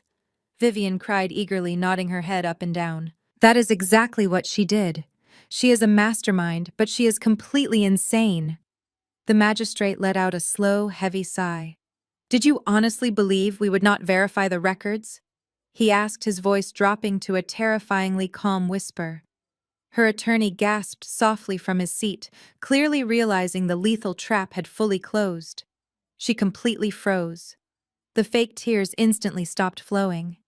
Vivian stared up at the judge, her mouth slightly open but no sound coming out. When an estate of this magnitude is contested under allegations of severe financial mismanagement, the court does not simply take the word of a grieving widow or a disgraced doctor, the magistrate explained, pulling a thick, heavy binder from the very bottom of his document stack. We conduct our own independent verification. And unfortunately for you, Mrs. Washington, the respondent did not need to hack into any banking systems to prove her case. Magistrate Harrison dropped the massive binder onto the center of his desk with a loud, heavy thud. He opened the cover, revealing hundreds of pages bearing the official seal of the United States federal government. What you fail to understand about forensic accountants is their absolute dedication to proactive compliance. He continued, looking down at the frozen woman. Miss Washington did not just investigate your financial theft this week. 3 months ago, exactly 48 hours after your late husband passed away, she proactively contacted the Internal Revenue Service and formally requested a comprehensive federal audit of the entire Washington Family Trust. The detailed federal report entirely validates her findings and completely destroys your lies. Magistrate Harrison opened the heavy federal binder and began reading the highlighted sections aloud. The United States Internal Revenue Service confirms that all trust accounting handled by Kendra Washington is perfectly balanced and executed with absolute fiduciary precision. He read, his voice echoing with finality across the room. Furthermore, federal investigators have already flagged the $200,000 wire transfer to the Malibu Recovery Center as a highly suspicious transaction involving multiple dummy corporations. They were simply waiting for my official ruling today to proceed with their own criminal indictments. Vivian seemed to physically shrink in her chair. The manic energy that had fueled her dramatic performance evaporated completely, leaving behind a hollow, terrified shell of a woman. She looked frantically around the courtroom, searching for a sympathetic face, but there was absolutely no one left to manipulate. Even the armed bailiffs glared at her with visible contempt. Based on the overwhelming and irrefutable evidence presented before this court, Magistrate Harrison continued, closing the thick binder with a definitive snap. I am dismissing this petition for conservatorship with extreme prejudice. Miss Washington is clearly of sound mind and possesses an exceptional aptitude for managing her late father's estate. The fact that she was dragged into this courtroom and subjected to this humiliating ordeal is a gross abuse of the judicial system. He paused, adjusting his dark robes and glaring directly down at the petitioner's table. But we are far from finished here today. What has been uncovered in this room goes far beyond a frivolous civil dispute. It is a highly coordinated, malicious conspiracy to defraud an estate, commit perjury, forge financial documents, and weaponize medical authority for personal financial gain. The judge turned his attention to his court clerk. Let the official record reflect that I am immediately referring Vivian Washington, Marcus Washington, and Chloe Washington to the Cook County District Attorney for criminal prosecution. I am also forwarding the entire transcript of today's proceedings along with the forged wire transfer documents and the video evidence of evidence destruction directly to the Federal Bureau of Investigation. The charges will include, but are not limited to, federal wire fraud, forgery, perjury, and criminal conspiracy. Marcus let out a loud, pathetic wail from the floor where he was still sitting. He curled into a tight ball, weeping openly. Vivian was hyperventilating, her hands gripping her chest, as if she were having an actual heart attack. Your Honor, please, she gasped, struggling to catch her breath. "I am a widow. I am a respected member of my church. You cannot send me to a federal prison. I will pay the money back. I will sell my jewelry. I will do whatever you want." "You cannot buy your way out of federal crimes, Mrs. Washington," the magistrate replied, his tone devoid of any mercy. "You attempted to lock your stepdaughter in a psychiatric ward to cover up your own massive theft. You destroyed your late husband's personal journals. You slapped your own son in the middle of a federal proceeding. You have demonstrated a shocking level of depravity and greed." Vivian turned desperately to the man sitting next to her. "Mr. Caldwell, do something," she begged, digging her manicured fingernails into his tailored suit sleeve. "You are my lawyer. Stop him from doing this. File an appeal. Tell him about my fragile health." Mr. Caldwell violently yanked his arm out of her grasp, standing up so quickly his heavy wooden chair scraped loudly against the floor. He refused to even look at her. He faced the bench, keeping his posture rigid and professional. "Your Honor," he said, his voice tight with barely contained panic. "In light of the evidence presented today and the spontaneous confessions made by my client's own family members, I find myself in an impossible ethical position. It is abundantly clear that I was provided with fraudulent documents and perjured medical testimony." The lawyer swallowed hard, wiping a bead of sweat from his forehead. "I cannot effectively represent a client who has actively utilized my legal services to commit fraud upon this court. Therefore, I am formally requesting immediate permission to withdraw as legal counsel for Vivian Washington, effective immediately." Magistrate Harrison looked at the terrified attorney and gave a curt nod.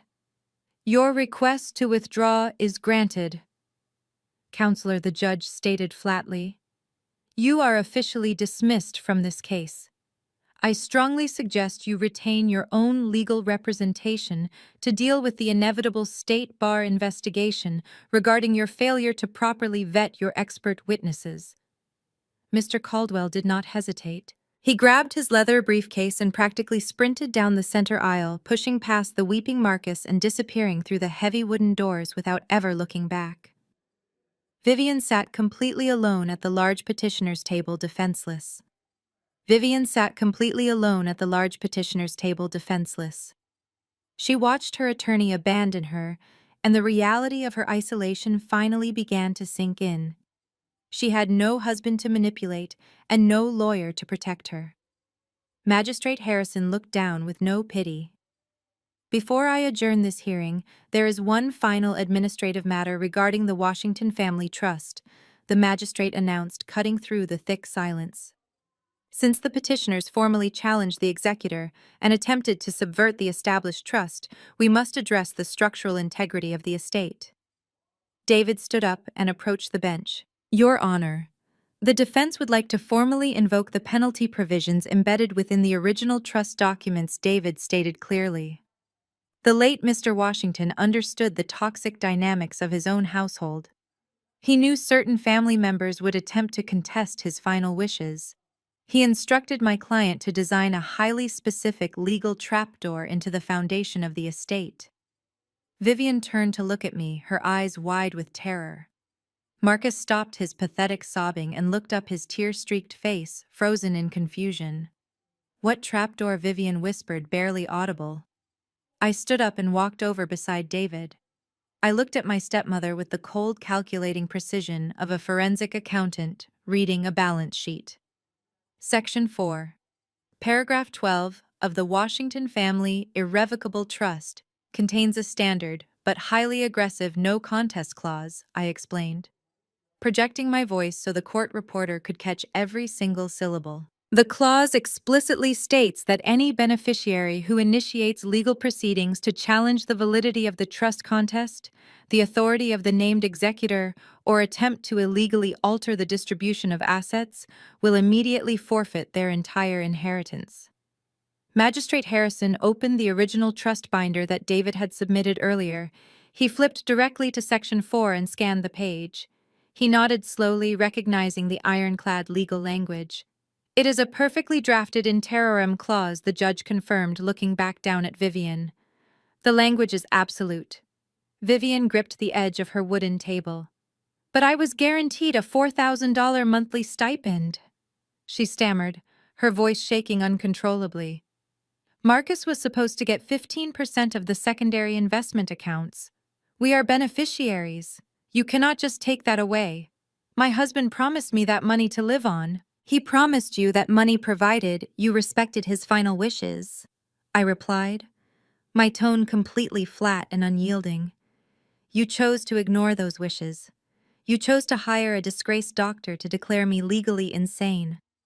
You chose to forge federal wire transfer documents to fund your daughter-in-law's luxury rehabilitation for drug addiction. You chose to burn my father's personal journals in a fire pit to destroy his legacy. You initiated a fraudulent legal proceeding to steal everything, and by doing so, you successfully triggered the exact mechanism designed to stop you. Magistrate Harrison closed the heavy trust binder. The law is incredibly clear on this matter. Mrs. Washington, the magistrate, declared, his voice echoing with absolute finality. A no-contest clause is fully enforceable in the state of Illinois, especially when the contest is brought forth through malicious fraud and blatant perjury. By filing this ridiculous conservatorship petition and submitting forged evidence, you and your son have legally challenged the estate. Marcus let out a horrifying gasp from the floor. He crawled toward the petitioner's table, grabbing the leg of his mother's chair. "Mom, tell them to stop," he pleaded, his voice completely wrecked. "We need that 15%. Chloe has massive debts. I have nothing left. Tell them we withdraw the petition." "You cannot withdraw a crime once it has been committed in a federal courtroom," Magistrate Harrison told him sharply. "The trapdoor has already opened. As the presiding judge, I hereby rule that the no contest clause of the Washington Family Trust is fully activated, effective immediately. Vivian Washington and Marcus Washington have violated the terms of the trust through fraudulent litigation." The judge picked up his wooden gavel. "All prior financial allocations, stipends, allowances, and percentages promised to Vivian and Marcus Washington are permanently revoked," the judge announced.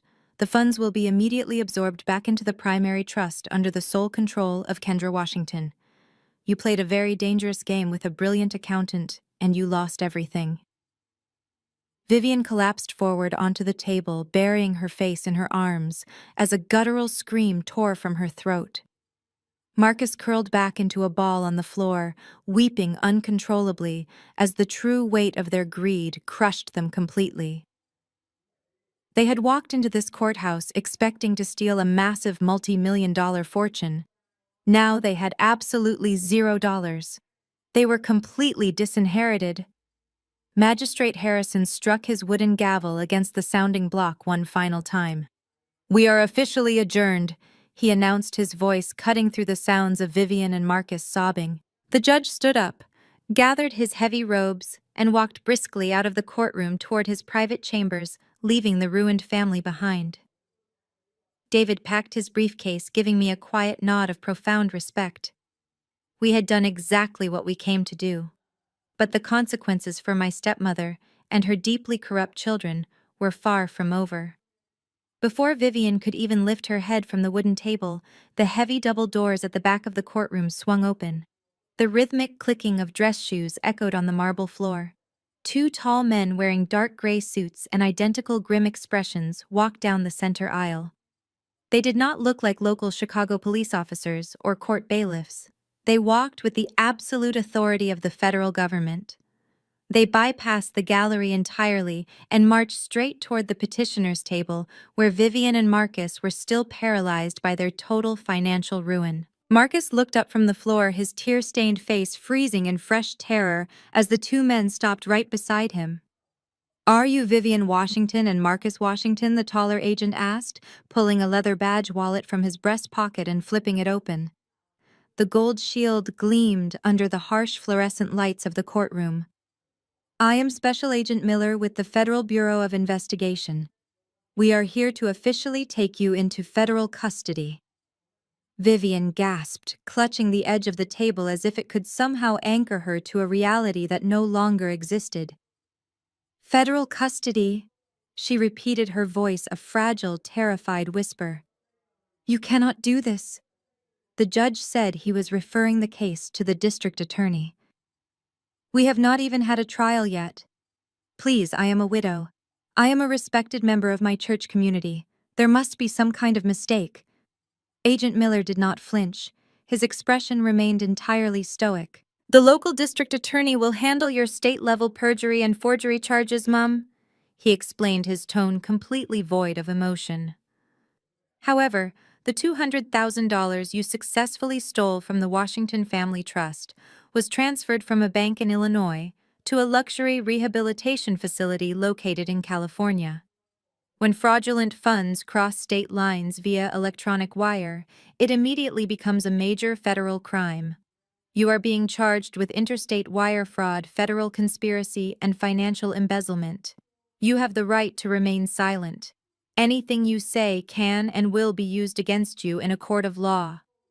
The second agent reached down and grabbed Marcus by the arm, hauling the sobbing grown man up from the floor and forcefully turning him around. The sharp metallic click of handcuffs echoing in the quiet room sounded like a vault door slamming shut on their futures. Just as the agent finished reading Vivian, her Miranda rights, the side door leading to the courthouse holding cells opened. Two local bailiffs escorted Chloe back into the main courtroom to process her transfer. The arrogant, entitled woman who had proudly crashed my apartment and threatened me at a country club was completely gone. Her expensive designer blouse was wrinkled and stained with her own tears. Her perfectly styled blonde hair was a chaotic mess. The heavy metal handcuffs secured her wrists tightly behind her back. Agent Miller turned to look at her. "And you must be Chloe Washington," he said, stepping toward her. "We will be taking over your custody from the local authorities. You are being transferred directly to a federal holding facility to await your arraignment for your role in this interstate wire fraud conspiracy." Chloe stopped walking, her eyes darting frantically around the room. She saw Vivian weeping silently at the table, her hands secured firmly behind her back. She saw Marcus standing against the wall, completely broken and refusing to even look at her.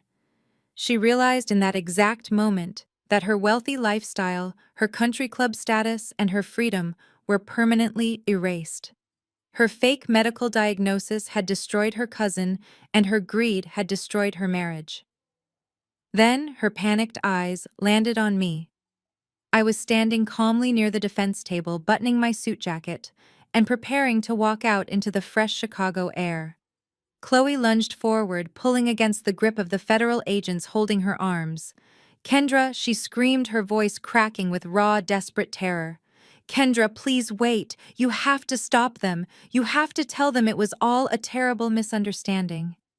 I stopped walking and turned to look at her. I did not smile and I did not gloat. I simply watched the federal agent step forward to take full control of her. "Kendra, please, you have all the money now," Chloe begged, tears streaming down her ruined face as Agent Miller grabbed her arm. "You can hire the best lawyers for us. You can drop the civil charges. We are family, Kendra. We are sisters. Please do not let them put me in a federal prison. I will never survive in there. You have to help your sister." I picked up my leather briefcase and looked her directly in the eyes. I felt absolutely nothing for the woman who had tried to lock me in a psychiatric ward. "I am an only child," I replied, my voice perfectly calm and completely cold. I turned my back on her, leaving the chaotic courtroom behind. I pushed through the heavy wooden doors and walked out into the bright, crisp Chicago afternoon. The cool air filled my lungs, and for the first time in 3 months I felt entirely free. The suffocating weight of my toxic family was finally gone. But my work for the day was not quite finished. I walked down the marble steps, pulled my phone from my pocket, and made 2 very important phone calls. The first was to the premier commercial locksmith in the city. The second was to a private security firm I had kept on retainer since the reading of my father's will. I drove my car directly to the Washington family estate. It was a sprawling brick mansion sitting on 2 acres of perfectly manicured land.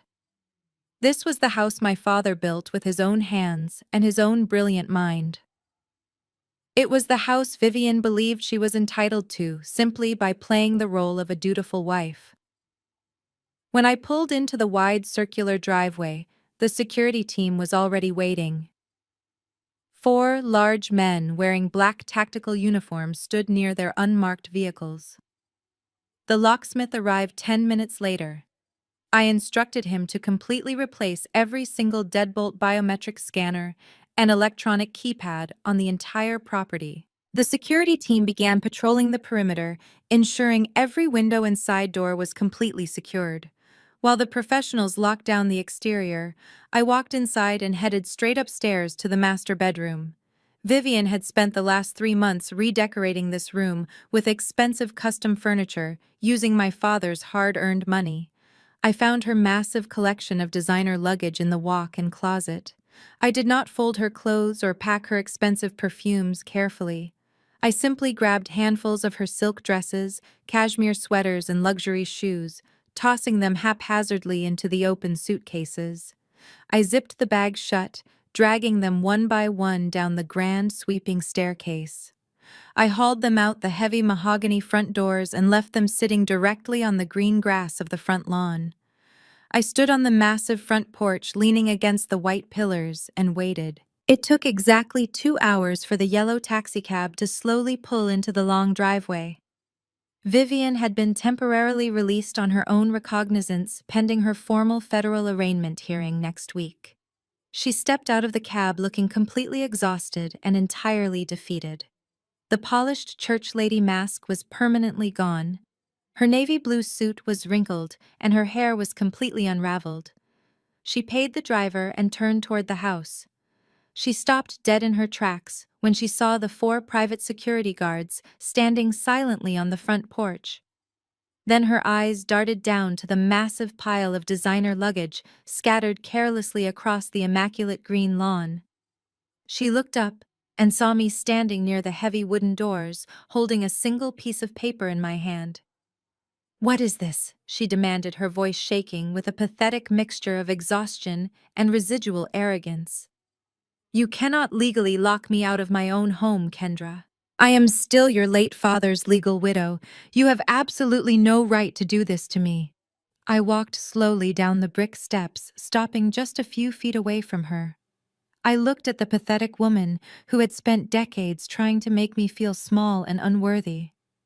"You lost the right to call this your home the exact moment you forged a federal banking document," I replied, my voice echoing coldly across the quiet, manicured lawn. "The irrevocable trust now has full unilateral control over this entire property. Since you triggered the penalty clause, you are legally classified as an unauthorized trespasser. If you step foot on that porch, my security team will immediately have you arrested for criminal trespassing, and that will certainly complicate your pending federal indictment." Vivian stared at me, her jaw trembling as the absolute reality of her situation finally set in completely. She had no money. She had no lawyer.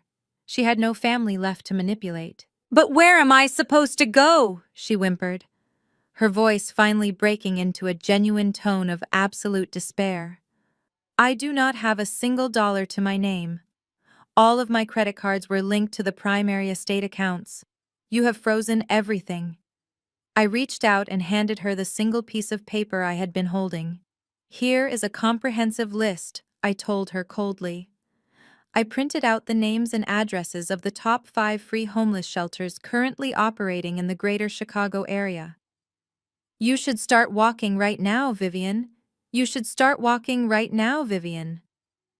I turned my back on her and walked to my car without waiting for a response. I started the engine and drove away, watching her shrink in my rearview mirror until she was nothing more than a pathetic speck on the pristine landscape. I spent the rest of the afternoon working from my downtown apartment, organizing the massive transition of the estate assets. The sun had completely set, painting the Chicago skyline in deep shades of purple and gold, when my cell phone suddenly buzzed on the granite kitchen island. I glanced at the glowing screen. The caller ID displayed a generic toll-free number. I accepted the call and pressed the speaker button. An automated metallic voice echoed through my quiet kitchen. "You have a prepaid collect call from an inmate at the Cook County Correctional Facility. Press 1 to accept." I pressed the button and leaned against the counter. A loud, frantic breathing filled the line before a voice finally spoke. "Kendra, please do not hang up." Marcus begged, his voice echoing off the concrete walls of whatever miserable holding cell he was currently occupying. "Please listen to me. It is Marcus." I did not respond immediately. I just let him sit in the agonizing silence, listening to the background noises of the county jail. I could hear men shouting, metal doors slamming, and the harsh reality of his new life closing in around him. "Hello, Marcus," I finally replied, my voice completely calm. "How was your first afternoon in federal holding?" "It is an absolute nightmare, Kendra," he sobbed, his voice cracking with sheer terror. "You have no idea what it is like in here. It is freezing cold and it smells like bleach and sweat. The guards treat us like stray animals. Chloe is in a completely different facility and I cannot reach her. I am totally alone, Kendra. You have to get me out of here. Please, you have to pay my bail." The judge set the bond amount, and I know the estate has the liquid cash to cover it immediately. I walked over to my refrigerator, poured myself a glass of cold water, and took a slow sip. "You want me to post your bail, Marcus?" I asked, letting the absurdity of his request hang in the air. "After you actively conspired to lock me in a psychiatric ward so you could steal my inheritance. You want me to write a check to secure your freedom." "I was brainwashed," Marcus cried, his desperation making him sound like a frightened child. "Mom and Chloe completely manipulated me. You heard what I said in court, Kendra. I confessed to everything. I told the judge the absolute truth. I am the victim here too. We are blood, Kendra. We are family. Think about our father. Think about the legacy he built for us. He would not want his only son sitting in a filthy jail cell facing federal wire fraud charges. He loved us both. You have to honor his memory and protect the family name. I am begging you on my knees, do not leave me in here to rot." The sheer audacity of him invoking my father's name sent a brief flash of anger through my chest, but I quickly suppressed it. I operate on logic, not emotion. I set my glass down on the counter. "You do not get to speak about our father's legacy. Marcus," I told him, my tone dropping to a cold, unforgiving register. "Our father built an empire through hard work and honesty. You tried to dismantle it with forgery and theft. You did not confess today because you felt guilty. You confessed because you were terrified of getting caught. There is a massive difference between genuine remorse and the fear of consequences. But I can change," Marcus pleaded, weeping openly into the receiver. "I swear I will change. Just wire the bail money, Kendra. It is only $250,000. That is absolutely nothing to the trust. You will not even notice it is gone. Please just transfer the funds."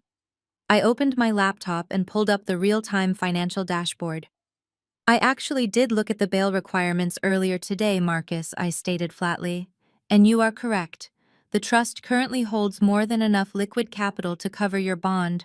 In fact, I authorized a withdrawal for that exact mathematical amount just 20 minutes ago." "Oh, thank God." Marcus gasped, a massive wave of relief flooding his voice. "Thank you, Kendra. When will the wire clear the system?" "It is not going to the jail, Marcus," I replied. "I did not pay your bail. I used it to buy out your shares." I hung up. I hung up the phone and let the quiet isolation of my apartment wash over me. That single sharp click of the receiver was the final, definitive sound of their utter defeat. I walked away from the kitchen counter, leaving the phone sitting in the dark, and finally allowed myself to breathe. 6 months passed since that chaotic afternoon in the federal courtroom. The wheels of the United States justice system are notoriously slow, but when powered by irrefutable forensic data, they grind with absolute terrifying precision. My comprehensive audit had triggered an unstoppable legal avalanche that completely leveled their lives, erasing their arrogant entitlement permanently. Chloe Washington is currently residing at a federal correctional institution on the East Coast.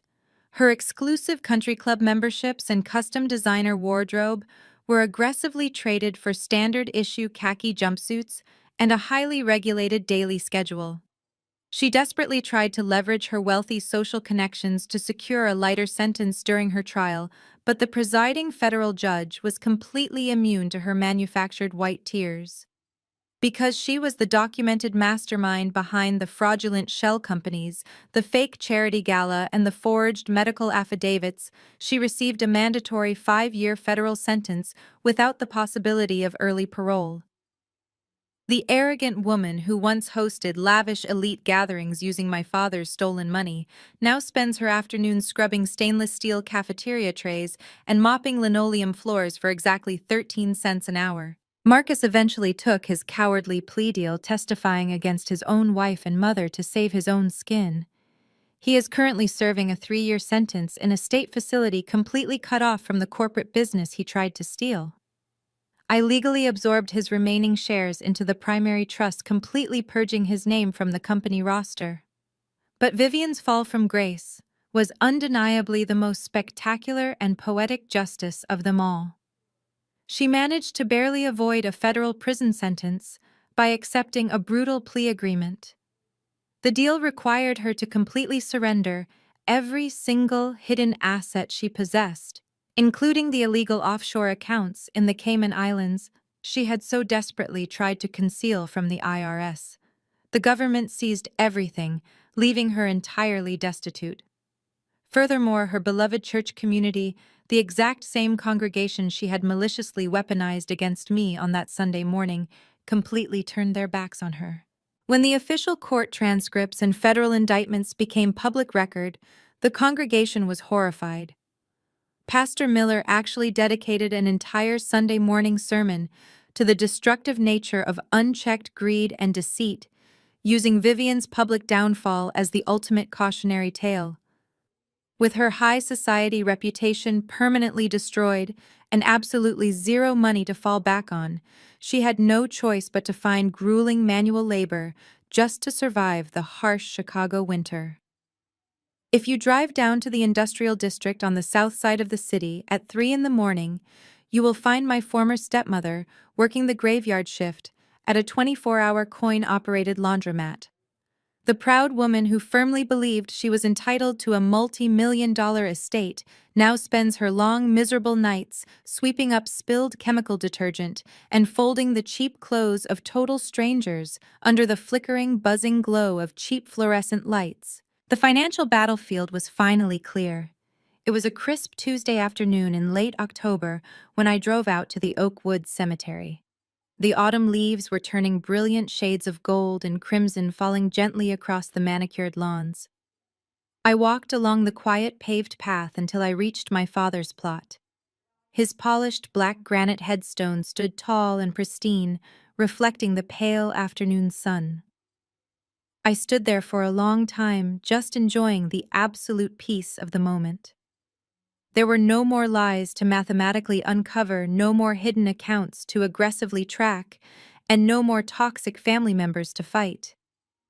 I reached into the deep pocket of my wool coat and pulled out a heavy object, wrapped carefully in a dark velvet cloth. It was my father's vintage gold Rolex watch. During the final stages of the estate asset audit, I discovered that Marcus had secretly fenced the watch weeks before the will was even read, hoping to secure some quick, untraceable cash to pay off Chloe's dealers. It took my legal team 2 months and the direct threat of additional federal fencing charges, but I successfully clawed the heirloom back from a shady high-end pawnbroker operating in the Diamond District. I stepped forward and carefully placed the gleaming gold timepiece directly onto the top of the cold granite headstone. The sweeping second hand ticked smoothly, forming a perfect mechanical heartbeat in the quiet cemetery. "I kept my promise, Dad," I said, my voice steady and completely at peace in the autumn air. "I protected the empire you built, and I will never let anyone take it away." I turned away from the black granite headstone and walked back to my car, leaving the cemetery and my toxic family firmly in the past. Today I sit behind a massive slab of polished mahogany, in a sprawling corner office overlooking the very same Chicago skyline that once served as the backdrop for their pathetic courtroom theatrics. The morning sun pours through the floor to ceiling glass windows, warming the heavy leather of my executive chair. The Washington Family Trust is no longer just a defensive stronghold protecting my father's assets from greedy hands. It is a thriving, expanding financial empire, and I am the sole architect of its future.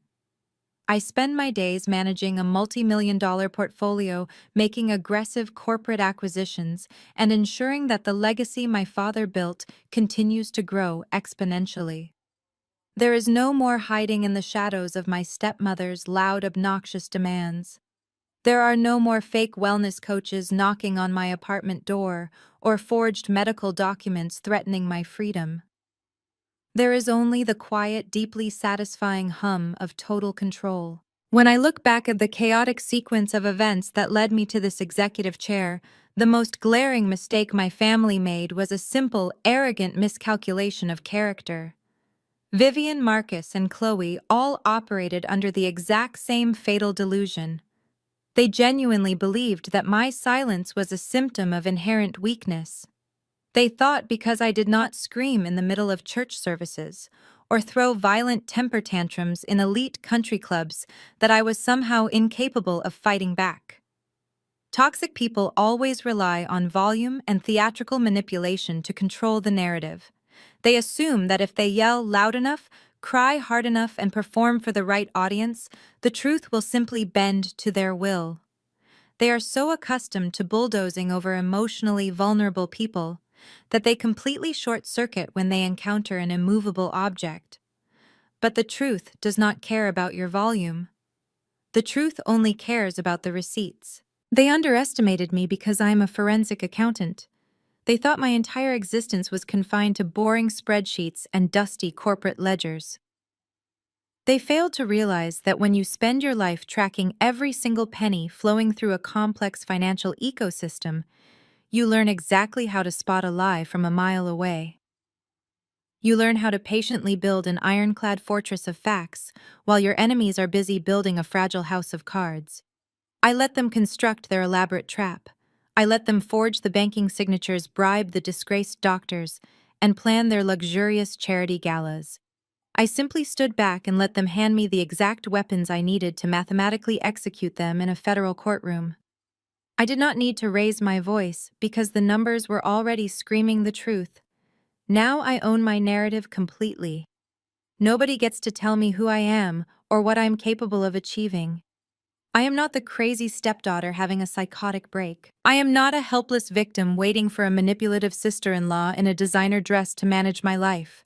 I am the woman who dismantled a criminal conspiracy using nothing but bank statements, routing numbers, and absolute patience. I took the very tools they tried to use against me and turned them into a flawless legal guillotine. The peace I feel in this office is absolute. I no longer have to check my security cameras for fake police wellness checks. I do not have to endure agonizing Sunday dinners listening to Vivian publicly pray for my downfall while she secretly funnels cash into offshore accounts. I excised the cancer from this family tree, and the roots are finally healthy enough to thrive. I hold the fully audited trust documents in my hands, and I know my father would be incredibly proud of the guardian I have become. Every time I look out over the city, I smile knowing exactly where they all ended up. Their arrogance was their ultimate undoing, and my meticulous ledger was the very thing that permanently sealed their fate. They thought they could lock me in a ward, but instead, I locked them in a cell. Have you ever had to use cold, hard facts to destroy a family member's lies? Drop your stories in the comments. Don't forget to like and subscribe to the channel, and remember, never try to outmath a forensic accountant. The power of objective truth over emotional reactivity. Toxic individuals often rely on manufactured chaos, emotional manipulation, and sheer volume to overwhelm their targets. In the story, Vivian, Chloe, and Marcus used aggressive gaslighting, public shaming, and fake police wellness checks to intentionally trigger a reactive response from Kendra. Their strategy was textbook manipulation, push the target to their absolute breaking point, and then use their justified anger as proof of their instability. The most profound lesson to draw from Kendra's victory is that emotional regulation and objective truth are your greatest weapons against gaslighting. Silence is not weakness. Manipulators expect you to loudly defend yourself.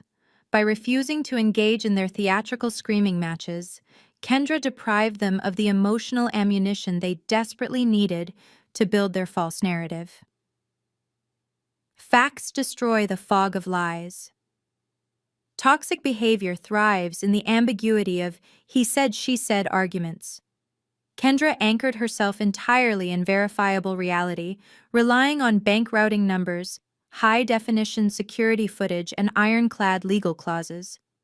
When confronted with deceit in our own lives, our natural instinct is often to fight fire with fire. We want to shout our innocence and demand justice loudly. However, true power lies in stepping back and letting the facts do the heavy lifting. A meticulously built fortress of truth will always outlast a fragile house of cards built on lies. Kendra's journey teaches us that you do not need to out-yell a manipulator. You simply need to out-prepare them. Stay grounded, keep your receipts, and never let someone else's chaos dictate your reality. If this story resonated with you, take a moment to evaluate your own boundaries and start documenting the objective truth in your life today.